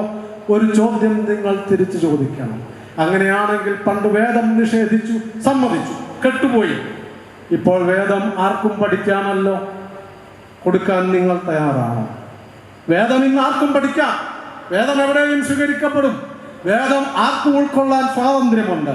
2024 കൊടുക്കാൻ വേദം നിഷേധിച്ചതിനെതിരെ പ്രതിഷേധിക്കുന്ന സംഘടനകൾ, വ്യക്തികൾ, സമുദായങ്ങൾ തയ്യാറാണോ വേദം വിതരണം ചെയ്യുവാൻ? അപ്പൊ അങ്ങനെ വേദം പഠിച്ചെന്നാൽ അറിവുള്ളവനായി മാറും. ഉപനിഷത്ത് പഠിച്ചാൽ ബുദ്ധി വികസിക്കും. അതുകൊണ്ട് എന്ത് ചെയ്തു? പുതിയൊരു തന്ത്രം ഉപയോഗിച്ചു. വേദം പഠിക്കരുത്, ഉപനിഷത്ത് വായിക്കരുത്, രാമായണവും മഹാഭാരതവും വായിക്കരുത്. കാരണം അത് സവർണ സാഹിത്യമാണ്. അത് സവർണ സാഹിത്യമാണ്, പഠിക്കരുത്. ആരാ വേദം നിഷേധിക്കുന്നത്? ഇപ്പോൾ സവർണ സാഹിത്യം എന്ന് ആക്ഷേപിക്കുന്നത് ആരാ? നിങ്ങളത് ഉപയോഗിക്കരുത്, സ്വീകരിക്കരുത് എന്ന് ഇന്ന് പ്രചരിപ്പിക്കുന്നത് പണ്ട് അറിവില്ലാത്തവർ ആരോ വേദത്തെ തടഞ്ഞു വെച്ചപ്പോൾ ഇന്ന് അറിവുണ്ട് എന്ന് അവകാശപ്പെടുന്ന ബുദ്ധിജീവികൾ വേദം തടഞ്ഞു വയ്ക്കുന്നു. അവർ സവർണ സാഹിത്യം എന്ന് ആക്ഷേപിക്കുന്നു. നിങ്ങൾ പഠിക്കാതിരിക്കുവാൻ. അതുകൊണ്ട് നിങ്ങൾ വേദവും ഉപനിഷത്തും പഠിക്കുക. ഭാരതീയ സാഹിത്യത്തിൽ സവർണ ദളിത സാഹിത്യം അല്ലാതെ വേറെ എന്തെങ്കിലും ഉണ്ടോ? സവർണ സാഹിത്യം എന്നൊരു സാഹിത്യം ഭാരതത്തിലില്ല. വേദങ്ങൾ ക്രമീകരിച്ചത് വ്യാസൻ സവർണനല്ല എന്നുള്ള ആ പാഠം നമ്മൾ ഓർക്കണം. ഞാൻ മുമ്പേ പറഞ്ഞ ഋഷിമാർ ആരും സവർണന്മാരല്ല. ഭഗവാൻ കൃഷ്ണൻ ഭഗവത്ഗീത ഉപദേശിച്ച ശ്രീകൃഷ്ണൻ ബ്രാഹ്മണനല്ല, യാദവനാണ്, OBC ആണ്. ഇന്നത്തെ കണക്ക് പറഞ്ഞാൽ OBC ആണ്. മഹാകാവ്യം എഴുതിയ കാളിദാസൻ മരം വെട്ടുകാരനാണ്, കാട്ടുവാസിയാണ്. OBC അല്ല, പട്ടികജാതിയാണ്, പട്ടിക വർഗമാണ്. രാമായണം എഴുതിയ വാൽമീകി പട്ടിക വർഗമാണ്, ഷെഡ്യൂൾഡ് ട്രൈബാണ്. ഭാരതീയ സാഹിത്യം മുഴുവൻ ദളിത സാഹിത്യമാണ്.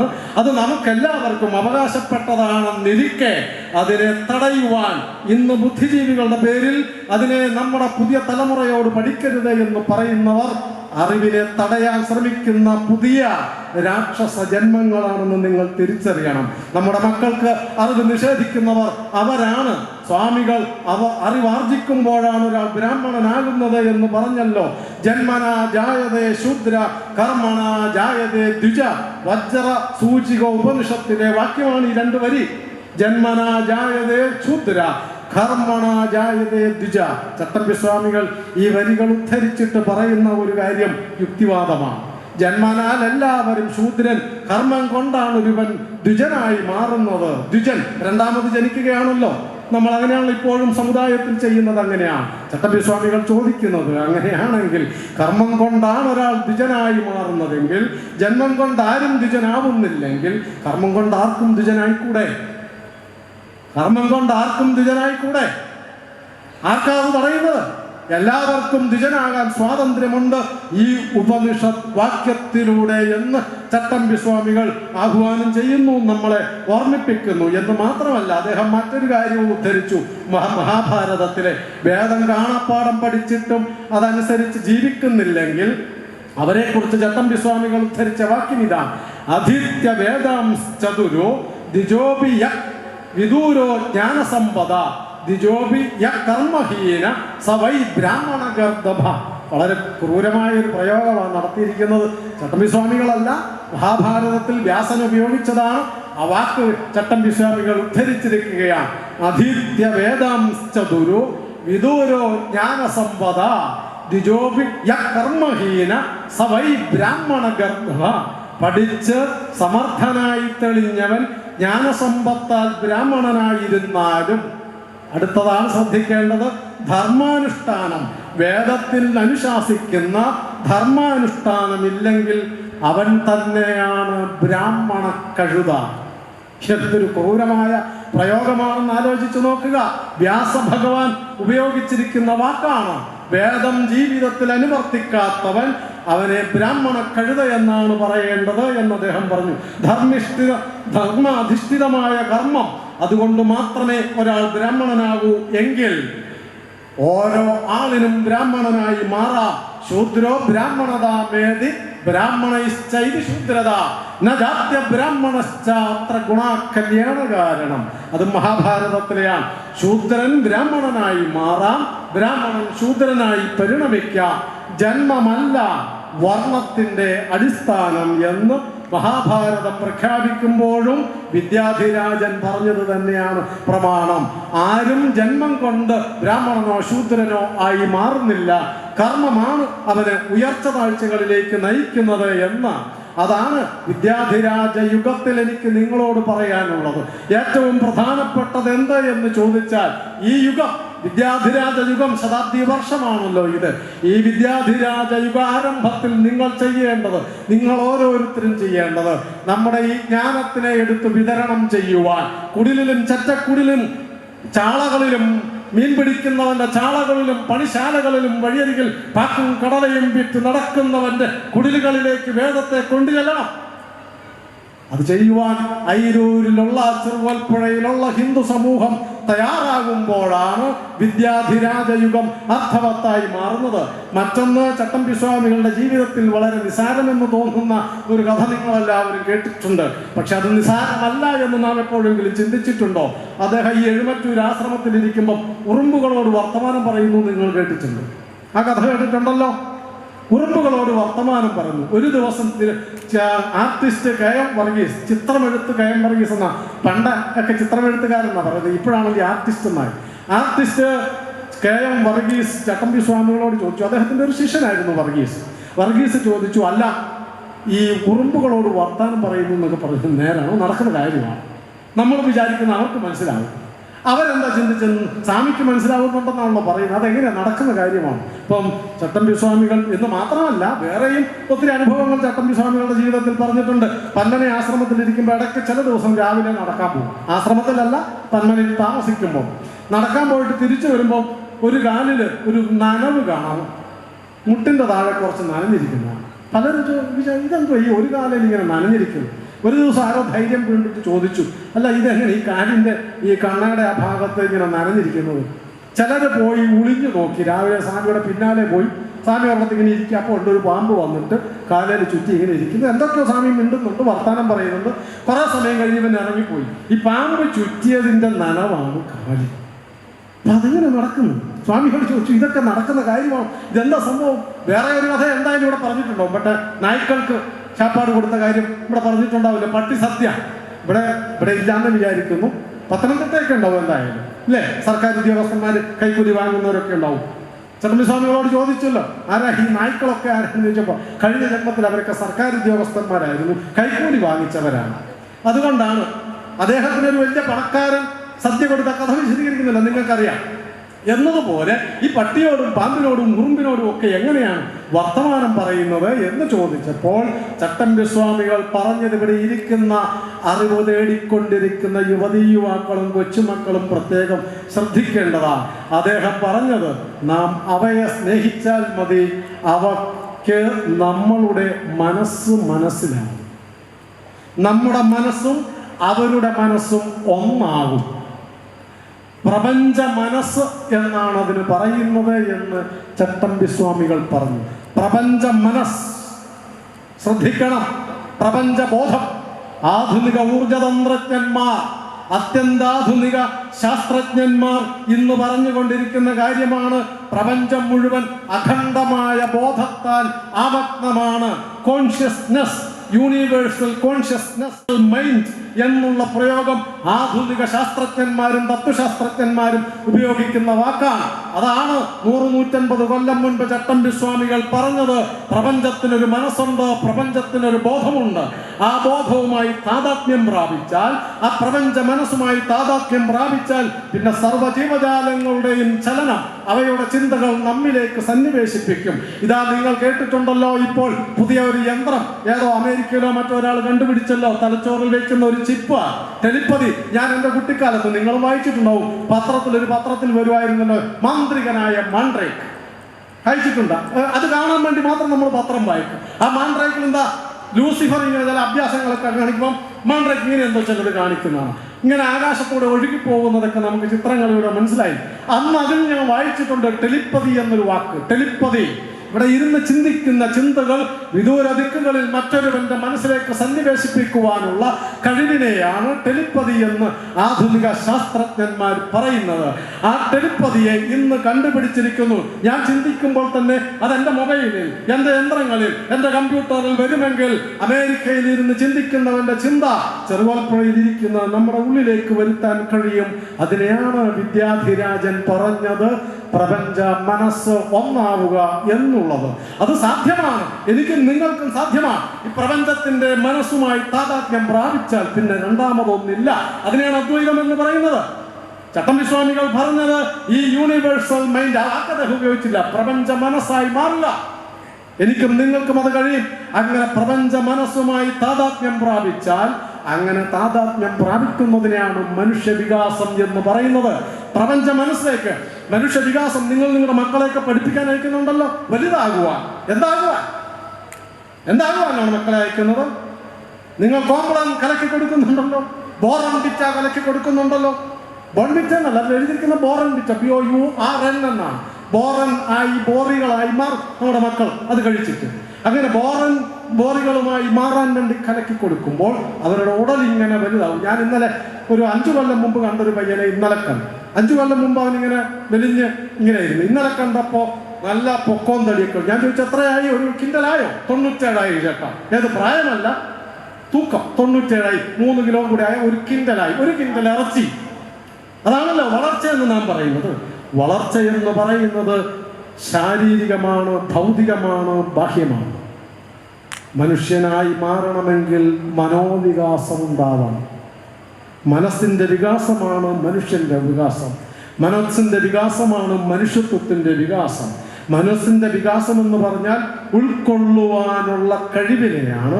എനിക്ക് എന്നെ മാത്രമേ ഉൾക്കൊള്ളാൻ കഴിയൂ എങ്കിൽ ഞാൻ അത്രയും ചുരുക്കമാണ്, ചുരുങ്ങിയതാണ്, ഒരു മൃഗത്തെ കഴിഞ്ഞും താഴെയാണ് എന്നർത്ഥം. എനിക്കും എൻ്റെ കുഞ്ഞുങ്ങൾക്കും അല്ല എൻ്റെ കുടുംബത്തിനും എന്ന് മാത്രം ചിന്തിക്കുമ്പോൾ എൻ്റെ മനസ്സ് അല്പം കൂടി വികസിക്കും. ഭാര്യയുടെ മാത്രം ചിന്തകളും കൊണ്ട് നടന്നാൽ ഭാര്യ വികസിച്ചിട്ടില്ല എന്നർത്ഥം. ഭാര്യയും ഭർത്താവും മക്കളും എന്ന് മാത്രം ചിന്തിച്ചാൽ അല്പം മാത്രമേ മൃഗത്തിലേക്ക് വളർന്നു. മൃഗങ്ങൾക്ക് കൊണ്ട് കുടുംബം, അതിനപ്പുറത്തേക്ക് വളർന്നിട്ടില്ല. അല്പം കൂടി എൻ്റെ സമുദായം എന്ന് വിചാരിച്ചാൽ മനസ്സ് വീണ്ടും വികസിച്ചു. എൻ്റെ ഗ്രാമീണർ എന്ന് വിചാരിച്ചാൽ, എൻ്റെ നാടാണെന്ന് വിചാരിച്ചാൽ വീണ്ടും വികസിച്ചു. അങ്ങനെ ഉയർന്നുയർന്ന് മനുഷ്യരെല്ലാവരും എൻ്റെ കുടുംബാംഗം, എൻ്റെ സഹോദരങ്ങൾ എന്ന് വിചാരിച്ചാൽ എൻ്റെ മനസ്സ് വീണ്ടും വികസിച്ചു എന്നർത്ഥം. പോരാ, സർവ്വജീവജാലങ്ങളും എൻ്റെ കുടുംബാംഗം എന്ന് വിചാരിച്ചാൽ ഞാൻ കുറെ കൂടെ വികസിച്ചു, വിശ്വപൗരനായി മാറി. പൗരൻ ആയി മാറി. അപ്പോഴും വളർച്ച പൂർണ്ണമല്ല. പിന്നെ അതിനപ്പുറത്തേക്ക് ലോകമേ തറവാട്, തനിക്ക് ചെടികളും പുൽകളും പുഴുക്കളും കൂടി തൻ കുടുംബക്കാർ. ഈ പ്രപഞ്ചത്തിലെ സർവചരാചരങ്ങളും ഞാൻ തന്നെ അത്രേ എന്നെപ്പോഴാണ് ഒരുവൻ ചിന്തിക്കുവാനും ജീവിക്കുവാനും തുടങ്ങുന്നത്, അപ്പോഴാണ് ഒരു മനുഷ്യന്റെ വളർച്ച പൂർണ്ണമായി എന്ന് പറയുന്നത്. മനോവികാസത്തിന്റെ പൂർണ്ണത, അതിനെയാണ് മോക്ഷം എന്ന് പറയുന്നത്. ചത്ത് കഴിയുമ്പോൾ കിട്ടുന്ന ഇൻക്രിമെന്റ് അല്ല മോക്ഷം എന്ന് പറയുന്നത്.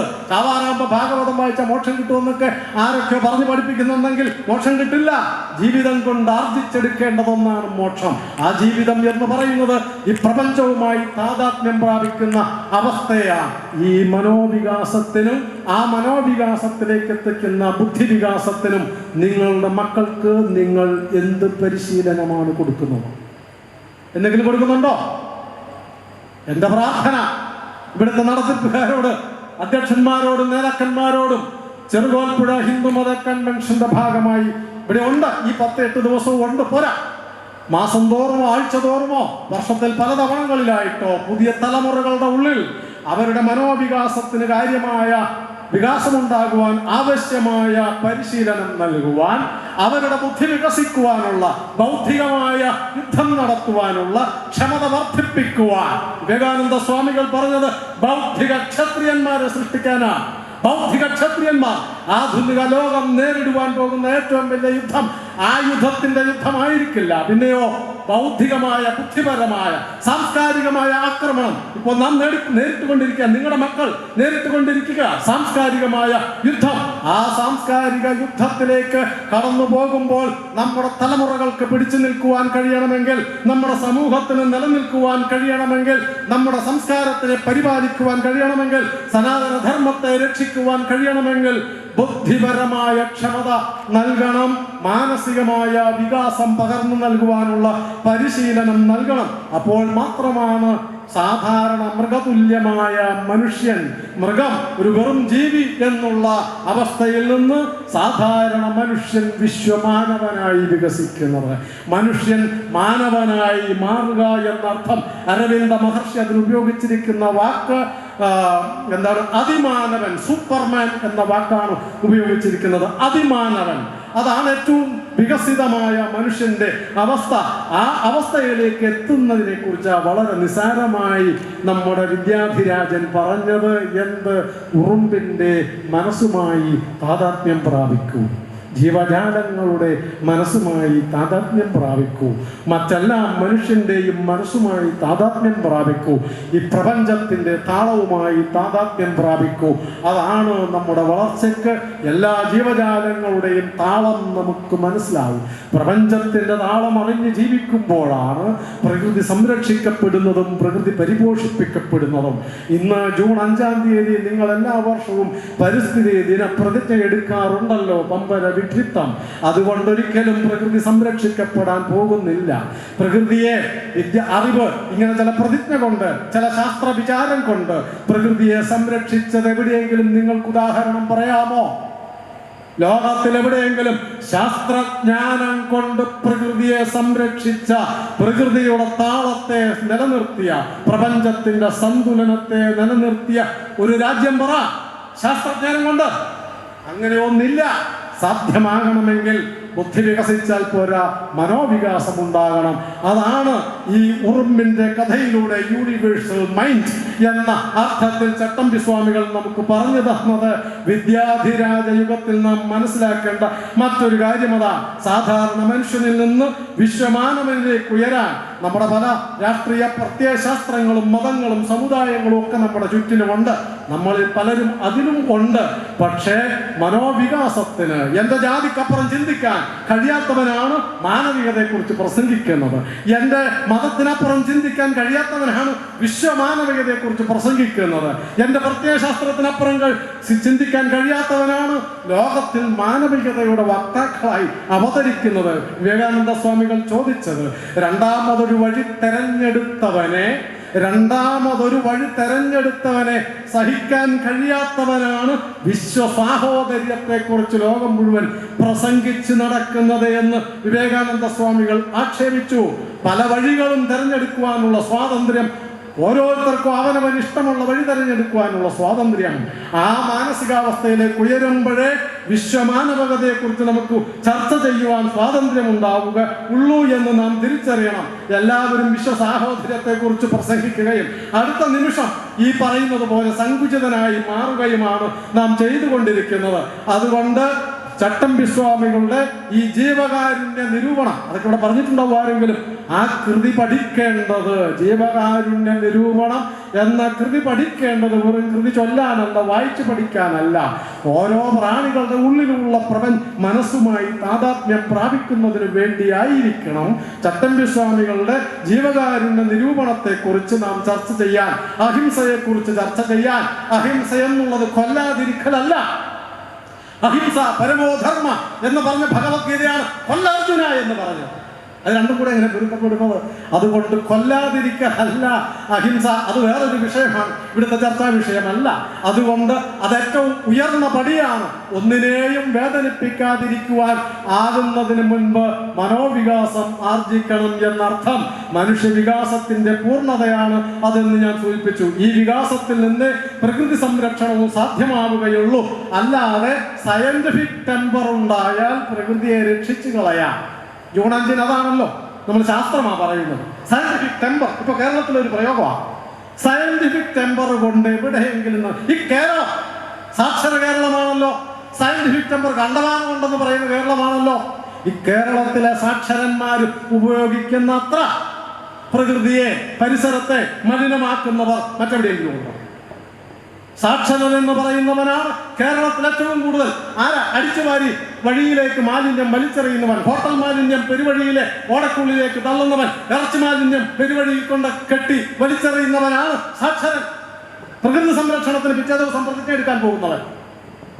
അതുകൊണ്ട് സയന്റിഫിക് ടെമ്പർ കൊണ്ട് ലോകത്തിൽ ഇന്നോളം പരിസ്ഥിതിയെ, പ്രകൃതിയെ സംരക്ഷിച്ചിട്ടില്ല. അക്കിത്തം പറഞ്ഞതുപോലെ ആഗ്രഹിച്ചിട്ടാർക്കും മീശ കുരുത്തിയിൽ ഇന്നോളം എന്നൊരു പ്രയോഗം അക്കിത്തം പറഞ്ഞിട്ടുണ്ട്. ആഗ്രഹം കൊണ്ടൊരു കൗമാരക്കാരന് മീശയില്ല, കൂട്ടുകാർക്കൊക്കെ മീശ കളർത്ത് തുടങ്ങി. അപ്പൊ ഇവന് ആഗ്രഹമുണ്ട്, എനിക്ക് മീശ കളർത്താൻ കൊള്ളാവുന്നു. അപ്പം മഷി കൊണ്ട് വരച്ചൊക്കെ വെക്കും സ്കൂളിൽ പോകുന്നതിന് മുമ്പ്. അപ്പോഴാണ് അക്കിത്തം പറഞ്ഞത്, ആഗ്രഹിച്ചത് കൊണ്ടാർക്കും മീശ കുരുത്തിയിൽ ഇന്നോളം എന്ന് പറഞ്ഞതുപോലെ ആഗ്രഹിച്ചത് കൊണ്ട് ആരും പ്രകൃതിയെ സംരക്ഷിച്ചിട്ടില്ല. പ്രകൃതി സംരക്ഷിക്കപ്പെടണമെങ്കിൽ സംസ്കാരം ആണ് ആർജിക്കേണ്ടത്. പ്രകൃതിയുടെ താളവുമായി താതാത്മ്യം പ്രാപിക്കുവാൻ മനോവികാസത്തെ പഠിപ്പിക്കുക, പരിശീലിപ്പിക്കുക, അത് മാത്രമേ വഴിയുള്ളൂ. സയന്റിഫിക് ടെമ്പർ പറയുന്നവരെല്ലാം നമ്മളെ വിഡ്ഢികളാക്കുകയാണ് എന്ന് നാം തിരിച്ചറിയേണ്ടതുണ്ട്. മറ്റൊന്ന്, ഒരു കാര്യം വിദ്യാധിരാജൻ ഹിന്ദു സമൂഹത്തിന് നൽകിയത് ഞാൻ തുടക്കത്തിൽ ഒരു വാക്യം പറഞ്ഞു, ആത്മാഭിമാനവും തൻ്റെ ഇടവും എന്നുള്ളത്. ആത്മാഭിമാനത്തെ കുറിച്ച് പറഞ്ഞു. തൻ്റെ ഇടം എങ്ങനെയാ ഉണ്ടാവുന്നത്? അത് അറിവിൽ നിന്ന് തന്നെയാണ് ഉണ്ടാവുന്നത്. ആ തൻ്റെ ഇടം എന്തിനാണ് വേണ്ടത്? ഹിന്ദു സമൂഹത്തിന് വെല്ലുവിളികളെ നേരിടണമെങ്കിൽ തൻ്റെ ഇടം വേണം, വേണ്ടേ? വെല്ലുവിളികൾ, എതിരാളികൾ കടന്നു വരുമ്പോൾ അതിനെ അതിജീവിക്കുവാൻ കഴിയണമെങ്കിൽ തൻ്റെ ഇടം വേണം, അല്ലെങ്കിൽ തലകുനിച്ചു പോവുകയേ ഉള്ളൂ. സാംസ്കാരികമായ ആക്രമണങ്ങളെ നേരിടാൻ പ്രതിരോധം മാത്രമല്ല പ്രത്യാക്രമണം നടത്തിയയാളാണ് ചട്ടമ്പി സ്വാമികൾ. പ്രതിരോധമല്ല യുദ്ധത്തിന്റെ തന്ത്രം, പ്രത്യാക്രമണമാണ്. Surgical strike. അവന്റെ മണ്ണിൽ പോയി ആക്രമണം നടത്തും. അതല്ല സർജിക്കൽ സ്ട്രൈക്ക് എന്ന് പറഞ്ഞാൽ അതാദ്യമായി ഭാരതത്തിൽ ചെയ്തത് വിവേകാനന്ദ സ്വാമികളാണ്. 1893 അവന്റെ മണ്ണിൽ പോയി, അവന്റെ ഹൃദയഭൂമിയിൽ പോയി, അമേരിക്കക്കാരന്റെ, യൂറോപ്യന്റെ ഹൃദയഭൂമിയിൽ പോയിട്ട് വിളിച്ചു പറഞ്ഞു, നീയൊക്കെ പമ്പര വിഡ്ഢികളാ, മീശ വെച്ച ശിശുക്കൾ. വിവേകാനന്ദന് ചോദിച്ച വാക്ക, നീയൊക്കെ താടിയും മൂടിയൊക്കെ ഇങ്ങനെ നീട്ടിയിരുന്നാ മതി, വെറും ശിശുപ്രായമാ നിന്റെയൊക്കെ ബുദ്ധിവികാസം മനോവികാസം എന്ന് പറഞ്ഞ സർജിക്കൽ അവർ ഞെട്ടിപ്പോയി. പക്ഷെ വിവേകാനന്ദ സ്വാമികളെ ആക്രമിക്കാൻ കഴിയുന്നില്ല. ആക്രമിക്കുവാൻ ആഗ്രഹമുണ്ടായിട്ടും വിഷം കൊടുക്കുവാൻ ശ്രമിച്ചതാ വിവേകാനന്ദന്. വിഷം കൊടുത്തു കൊല്ലുവാൻ.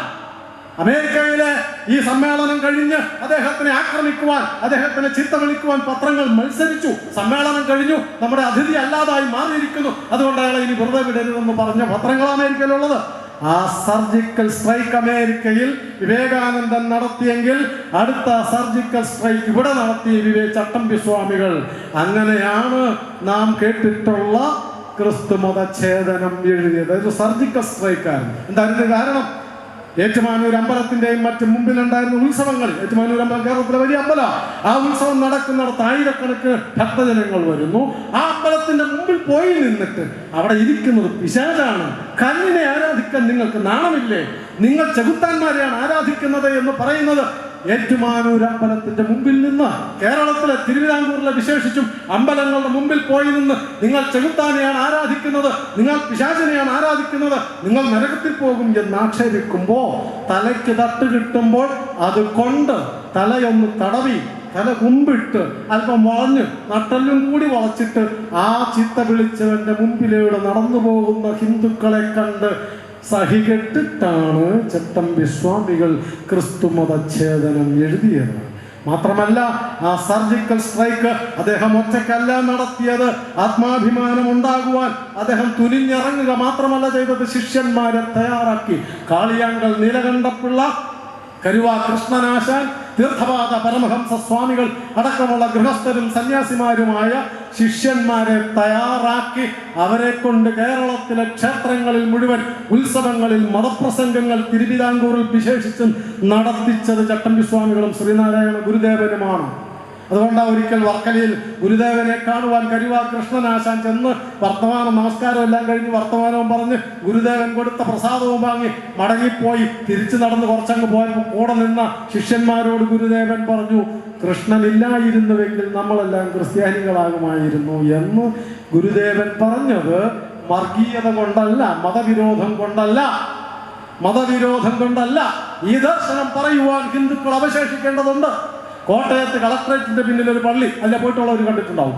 അവിടെ നിന്ന് ഇങ്ങോട്ട് ബസ്സിൽ കയറി എന്നാൽ ആ പള്ളിയുടെ മുമ്പിലൂടെ വരുന്നത്. കളക്ടറേറ്റിന്റെ പിന്നിൽ പോലീസ് ഗ്രൗണ്ട്, അതിന്റെ സൈഡിൽ ഒരു പള്ളി. ആ പള്ളിയിൽ കുറച്ച് വർഷം മുമ്പ് ഒരു യുവജന സമ്മേളനം, പള്ളിയുടെ യൂത്ത് വിങ്ങിന്റെ സമ്മേളനമാണ്.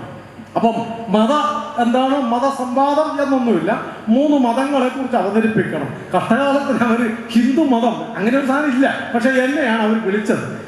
ഒരു മൗലവിയുണ്ട്, അവിടുത്തെ കോട്ടയം ബസ് സ്റ്റാൻഡിന് അടുത്തുള്ള പള്ളിയിലെ മൗലവിയുണ്ട്, അവിടുത്തെ തന്നെ കത്തനാരുമുണ്ട്. ഹിന്ദുത്വത്തെ കുറിച്ച് ഞാനാണ് പറയേണ്ടത്. അപ്പൊ അങ്ങനെ വലിയ വീര്യവാദമൊക്കെ ഞാൻ പറഞ്ഞ് കുത്തിയിരുന്നു. ലോകത്തിലെല്ലാ മതങ്ങളെയും സ്വീകരിച്ച രാജ്യമാണ് ഭാരതം. ഹിന്ദുത്വം എല്ലാ ദർശനങ്ങളെയും എല്ലാ മാർഗങ്ങളെയും എല്ലാ വിശ്വാസങ്ങളെയും എല്ലാ തത്വശാസ്ത്രങ്ങളെയും സ്വീകരിച്ച രാഷ്ട്രം, സംസ്കാരം ഭാരതം. ഞാൻ പോയിട്ട് 64 ഇഞ്ചൊന്നും ഇല്ലെങ്കിലും ഉള്ള 28 ഇഞ്ച് ഞാൻ വലിച്ചു പിടിച്ച് കസേരയിലിരുന്നു. പിന്നെ ചോദ്യോത്തരമാണ്. ഒരു ക്രിസ്ത്യൻ യുവതി കോളേജിൽ പഠിക്കുന്ന ഒരു പെങ്കച്ചെഴുന്നേറ്റ് ചോദിച്ചു, ചേട്ടാ എന്നല്ല സാർ ഒരു സംശയം, എല്ലാ മതവും ശരിയാണെങ്കിൽ മതപരിവർത്തനം തെറ്റാണ്. എന്തോ പറയും?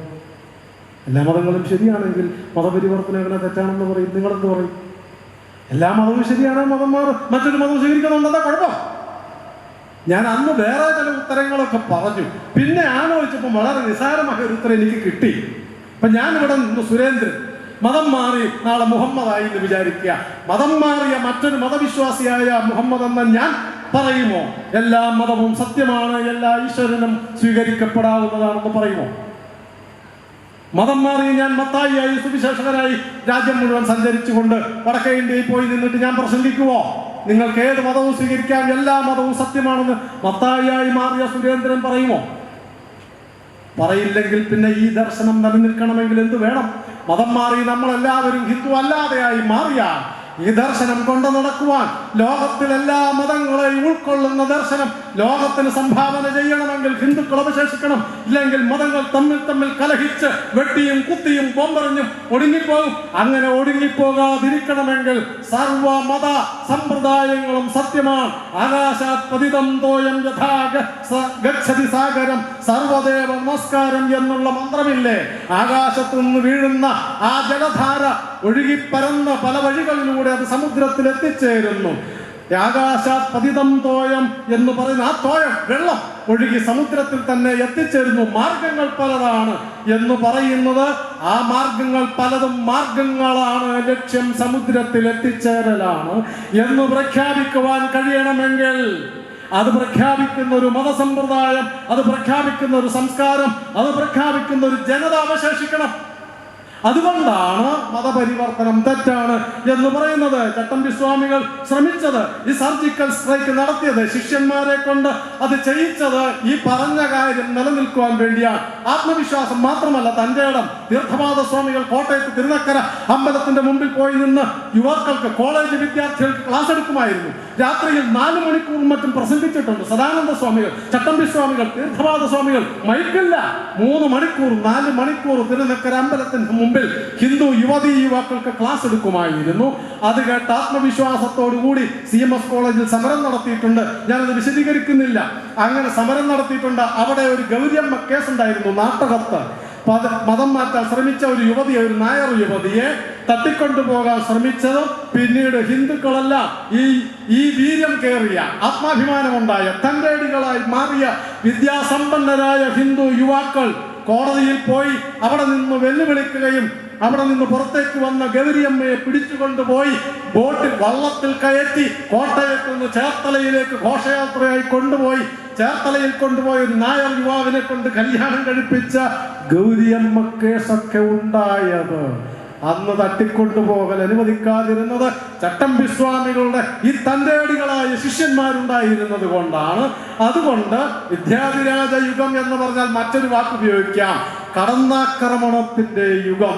അതാണ് വിദ്യാധിരാജ യുഗം, സർജിക്കൽ സ്ട്രൈക്കിന്റെ യുഗം. അതുവരെ താടനമേറ്റ് നടന്നിരുന്നതാണല്ലോ. ഈ പുസ്തകത്തെ കുറിച്ച് ഇന്നത് വലിയ പ്രസക്തമല്ല. കാരണം സഭകളൊക്കെ മാറി, മതപരിവർത്തനമൊക്കെ പല സഭകളും അവസാനിപ്പിച്ചു.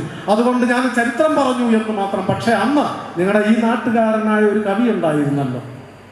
ഈ നാട്ടുകാരനായ ഒരു കവി മുലൂർ എസ് പത്മനാഭപ്പണിക്കർ. അദ്ദേഹം തിരുവനന്തപുരത്ത് വെച്ച് ചട്ടമ്പി സ്വാമികളെ കണ്ടപ്പോൾ ചോദിച്ചു, ഈ ക്രിസ്തു മതഛേദനം എഴുതിയതിനെതിരെ ഏതെങ്കിലും ക്രിസ്തീയ പണ്ഡിതന്മാർ ഖണ്ഡനങ്ങൾ വല്ലതും നടത്തിയിട്ടുണ്ടോ എന്ന് ചട്ടമ്പി സ്വാമിയോട് ചോദിച്ചു. ചട്ടമ്പി സ്വാമി പറഞ്ഞ മറുപടി, അത് ക്രിസ്തുവും പോലും തയ്യാറാവില്ലല്ലോ എന്നാണ്. ക്രിസ്തുവിന് പോലും ഞാൻ ക്രിസ്തു മതത്തെ കുറിച്ച് എഴുതിയതിനെ തകർക്കുവാൻ അഥവാ തിരസ്കരിക്കുവാൻ കഴിയില്ല. കാരണം അത്ര യുക്തിസഹമായിട്ട് സത്യസന്ധമായി ഞാൻ ചെയ്തത് അവരെ ആക്ഷേപിക്കുകയല്ല. ഒരു കാര്യം പഠിക്കണമെങ്കിൽ എന്ത് ചെയ്യണം? അതിനെ ഛേദിക്കണം. അങ്ങനെയാണല്ലോ ആറ്റം. നമ്മൾ വസ്തുക്കളെ പഠിക്കുവാൻ ചെയ്യുന്നത് എന്താണ്? വിഭജിച്ച് അതാണല്ലോ ആറ്റം തിയറി പോലെ ഞാൻ അതിനെ ഒന്ന് വിഭജിച്ച് മുറിച്ച് അതിനകത്ത് എന്താണെന്ന് നോക്കുകയേ ചെയ്തിട്ടുള്ളൂ. അതുകൊണ്ട് ക്രിസ്തു പോലും ഇതിനെ ചോദ്യം ചെയ്യാൻ വരില്ല എന്നാണ് മൂലൂരിനോട് ചട്ടമ്പി സ്വാമികൾ പറഞ്ഞത്. മതപരമായ ദൗർബല്യങ്ങളും അന്ധവിശ്വാസങ്ങളും ലോകത്തിലെ എല്ലാ മതങ്ങളിലും ഉണ്ടായിരിക്കുകയും ചെയ്യും. അതെല്ലാ കാലത്തും ഉണ്ടാവും. ഹിന്ദു മതത്തിലും ഹിന്ദു മതങ്ങളിലും ഉണ്ട്. അന്ധവിശ്വാസങ്ങൾ ഉണ്ടായിരുന്നില്ലേ? ഇപ്പോഴും ചിലതൊക്കെ ഉണ്ടാവാം. അല്ലെങ്കിൽ ഈ പറയുന്നത് പോലെ ദുർബലമായ ചില കാര്യങ്ങൾ ഉണ്ടായിരിക്കാം. ഹിന്ദു മതങ്ങളിലുമുണ്ട്. എല്ലാ മതത്തിലുമുണ്ട് അന്ധവിശ്വാസങ്ങളും ദൗർബല്യങ്ങളും.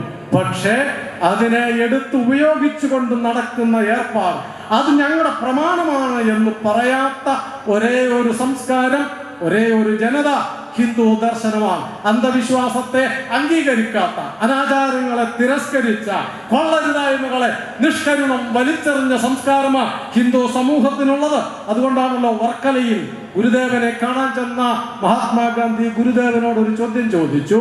ഐത്തത്തിനെ ഭാരതത്തിന്റെ ഹിന്ദുവിന്റെ പ്രമാണ ഗ്രന്ഥങ്ങൾ ഏതെങ്കിലും അംഗീകരിക്കുന്നുണ്ടോ? ചോദിച്ചത് ഗുരുദേവനോടാണ്, ചോദിക്കുന്നത് മഹാത്മാഗാന്ധിയാണ്. ചോദിച്ചത് ഇതാണ്, ഐത്തത്തെ ഹിന്ദുവിന്റെ പ്രമാണ ഗ്രന്ഥങ്ങൾ അംഗീകരിക്കുന്നുണ്ടോ? ഗുരുദേവന്റെ മറുപടി ഇല്ല എന്നായിരുന്നു. അയിത്തത്തിന് പ്രമാണമില്ല, അയിത്തത്തെ അംഗീകരിക്കുന്നുമില്ല.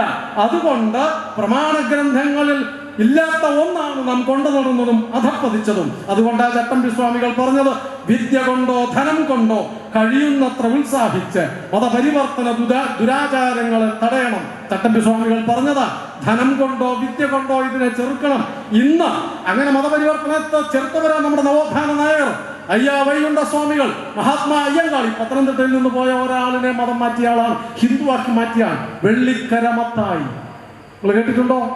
വെള്ളിക്കര മത്തായി തിരുവിതാംകൂറുകാരനാണ്. ആ വെള്ളിക്കര മത്തായിയെ വീണ്ടും ഹിന്ദുവാക്കി മാറ്റി വെള്ളിക്കര ചോതിയാക്കി മാറ്റിയത് അയ്യങ്കാളിയാണ്.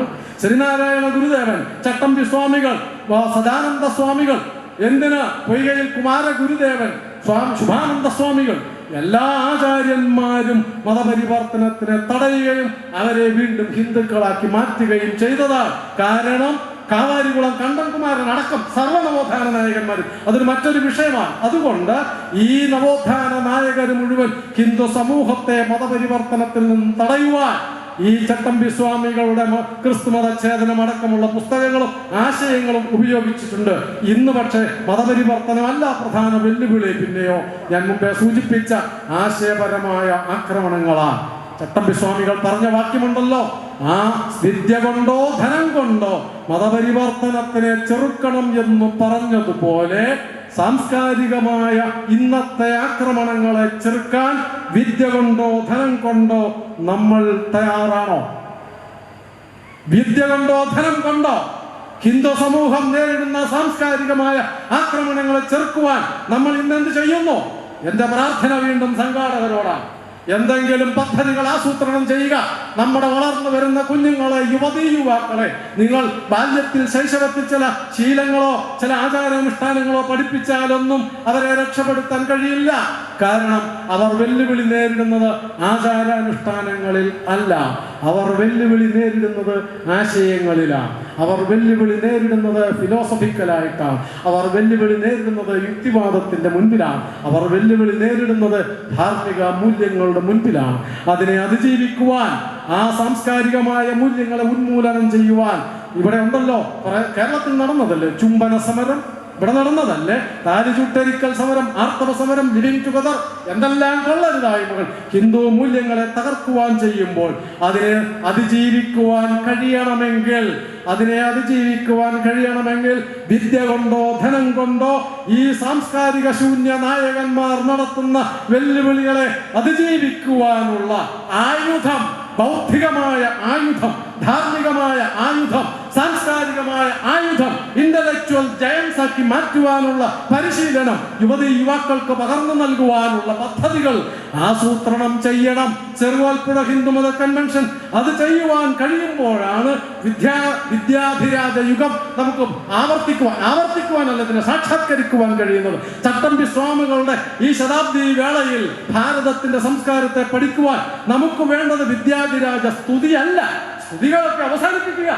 സ്തുതിഗീതങ്ങൾ പാടി മടുത്തല്ലോ. വിവേകാനന്ദ സ്വാമികൾ പറഞ്ഞതുപോലെ ഇനി നാമജപങ്ങളും പ്രാർത്ഥനകളും ശക്തി കുറഞ്ഞ ഈ സംഗീതങ്ങളും ചെറിയ വാദ്യങ്ങളൊക്കെ വലിച്ചെറിയുക, തമ്പേറുകൾ എടുക്കുക, വലിയ ശംഖങ്ങൾ എടുക്കുക, അത് ഊന്നിക്കൊണ്ട് കുറച്ചുകൂടി ശക്തമായ ശബ്ദങ്ങൾ നമ്മുടെ കുഞ്ഞുങ്ങളുടെ ചെവികളിലേക്ക് അലക്കട്ടെ, കുറച്ചുകൂടി കരുത്തുള്ള വാക്യങ്ങൾ നമ്മുടെ യുവതീ യുവാക്കളുടെ ഉള്ളിലേക്ക് ചെന്നലക്കട്ടെ. അങ്ങനെ അലച്ച് അതിന്റെ വീര്യം കൊണ്ട്, അതിന്റെ സന്ത്രാസം കൊണ്ട്, അതിന്റെ കരുത്ത് കൊണ്ട്, അതിന്റെ തരംഗങ്ങളെ കൊണ്ട് സമൂഹത്തിലേക്ക് പരിവർത്തിപ്പിക്കുവാൻ, ആത്മവിശ്വാസത്തെ പകർന്നു നൽകുവാൻ, തന്റെ ഇടത്തെ പകർന്നു നൽകുവാൻ ശ്രമിക്കണം. ഇല്ലെങ്കിൽ ചട്ടമ്പി സ്വാമി സ്തുതികൾ കൊണ്ട് കാര്യം നേടുകയില്ല.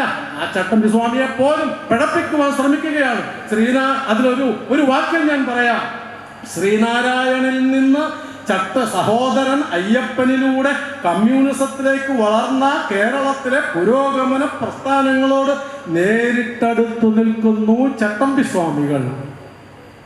വാക്യം മുഴുവൻ നിങ്ങൾക്ക് മനസ്സിലായില്ലല്ലോ, അത് ബുദ്ധിപരമായ ഒരു പ്രയോഗമാണ്. ശ്രീനാരായണനിൽ നിന്ന് സഹോദരൻ അയ്യപ്പനിലൂടെ കമ്മ്യൂണിസത്തിലേക്ക് വളർന്ന കേരളത്തിലെ പുരോഗമന പ്രസ്ഥാനങ്ങളോട് നേരിട്ടടുത്തു നിൽക്കുന്നു ചട്ടമ്പി സ്വാമികൾ.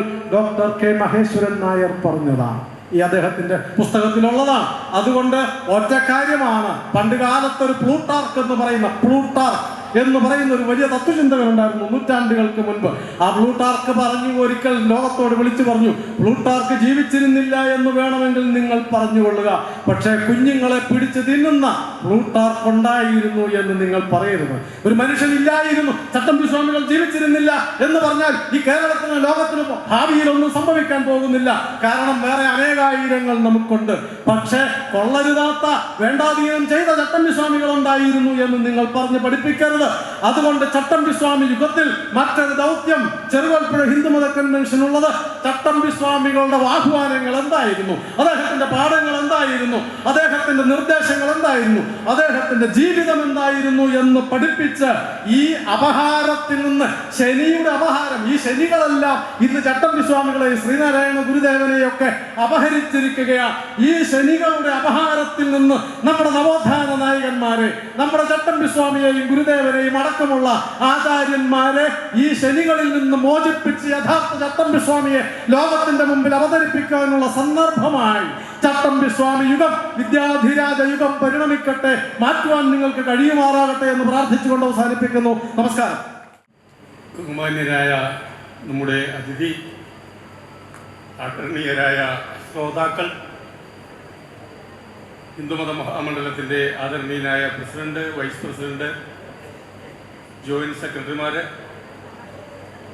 ഇന്ന് ഇവിടെ സ്വാഗതം ആശംസിച്ച ഹിന്ദുമത മഹാമണ്ഡലത്തിൻ്റെ എക്സിക്യൂട്ടീവ് കമ്മിറ്റി അംഗം NK നന്ദകുമാർ, ഇവിടെ എത്തിയിട്ടുള്ള സഹോദരി സഹോദരന്മാരെ, കുഞ്ഞുങ്ങൾ, ഹിന്ദുമത മഹാമണ്ഡലത്തിൽ ഇന്ന് വന്ന് പ്രഭാഷണം നടത്തിയ കാഭ സുരേന്ദ്രനെ നന്ദി പ്രകാശിപ്പിക്കുക എന്നുള്ളതാണ് എൻ്റെ കർത്തവ്യം. വൃത്രാസുര വധത്തിനു വേണ്ടി സ്വന്തം അസ്ഥിദാനം ചെയ്ത ദദീജി മഹർഷിയെ പോലെ തൻ്റെ ജീവിതം മുഴുവൻ ഹിന്ദു സമാജത്തിന് വേണ്ടി ദാനം ചെയ്ത കാഭ സുരേന്ദ്രനോട് ഞാൻ എങ്ങനെ നന്ദി പറയാനാണ്? എന്നാൽ എന്നെ പോലെ ഒരാളെ ഈ വേദിയിൽ ഇരുത്തിയതിന് ശേഷം ഈ സദസ്സിൽ ഇറങ്ങിയിരിക്കുന്ന ഹിന്ദുമത മഹാമണ്ഡലത്തിൻ്റെ ആദരണീയനായ പ്രസിഡന്റ് ശ്രീ PS നായർ, ഇതിൻ്റെ ഉപാധ്യക്ഷൻ ശ്രീ അഡ്വക്കേറ്റ് ഹരിദാസ് അവറുകൾ, ഇവരൊക്കെ നയിക്കുന്ന ഹിന്ദുമത മഹാമണ്ഡലത്തിന് അദ്ദേഹത്തോട് നന്ദി പറയാൻ അവകാശമുണ്ട്. ആ ഹിന്ദുമത മഹാമണ്ഡലം എന്നെ ചുമതലപ്പെടുത്തിയത് കൊണ്ട് മാത്രം ഔപചാരികതയുടെ പേരിൽ, ഹിന്ദുമത മഹാമണ്ഡലത്തിൻ്റെ പേരിൽ, ശ്രോതാക്കളായ നിങ്ങളുടെ എല്ലാവരുടെയും പേരിൽ അദ്ദേഹത്തിന് ഞാൻ അഗൈതവുമായ നന്ദി രേഖപ്പെടുത്തിക്കുന്നു. ഇവിടെ ശ്രോതാക്കളായി എത്തിയ നിങ്ങൾക്ക് എല്ലാവർക്കും ഹിന്ദുമത മഹാമണ്ഡലത്തിൻ്റെ പേരിൽ ഞാൻ നന്ദി രേഖപ്പെടുത്തിക്കൊള്ളുന്നു. ഇതിൻ്റെ സംഘാടകരോടും ഇതിൽ പങ്കെടുത്തവരോടും ഇവിടെ വന്ന മാധ്യമപ്രവർത്തകരോടും ഇതിനു വേണ്ട ശബ്ദവും വെളിച്ചവും നൽകിയവരോടും എല്ലാവരോടും ഹിന്ദുമത മഹാമണ്ഡലത്തിൻ്റെ പേരിൽ നന്ദി രേഖപ്പെടുത്തിക്കൊണ്ട് ഞാൻ എൻ്റെ വാക്കുകൾ നിർത്തുന്നു. നന്ദി, നമസ്കാരം.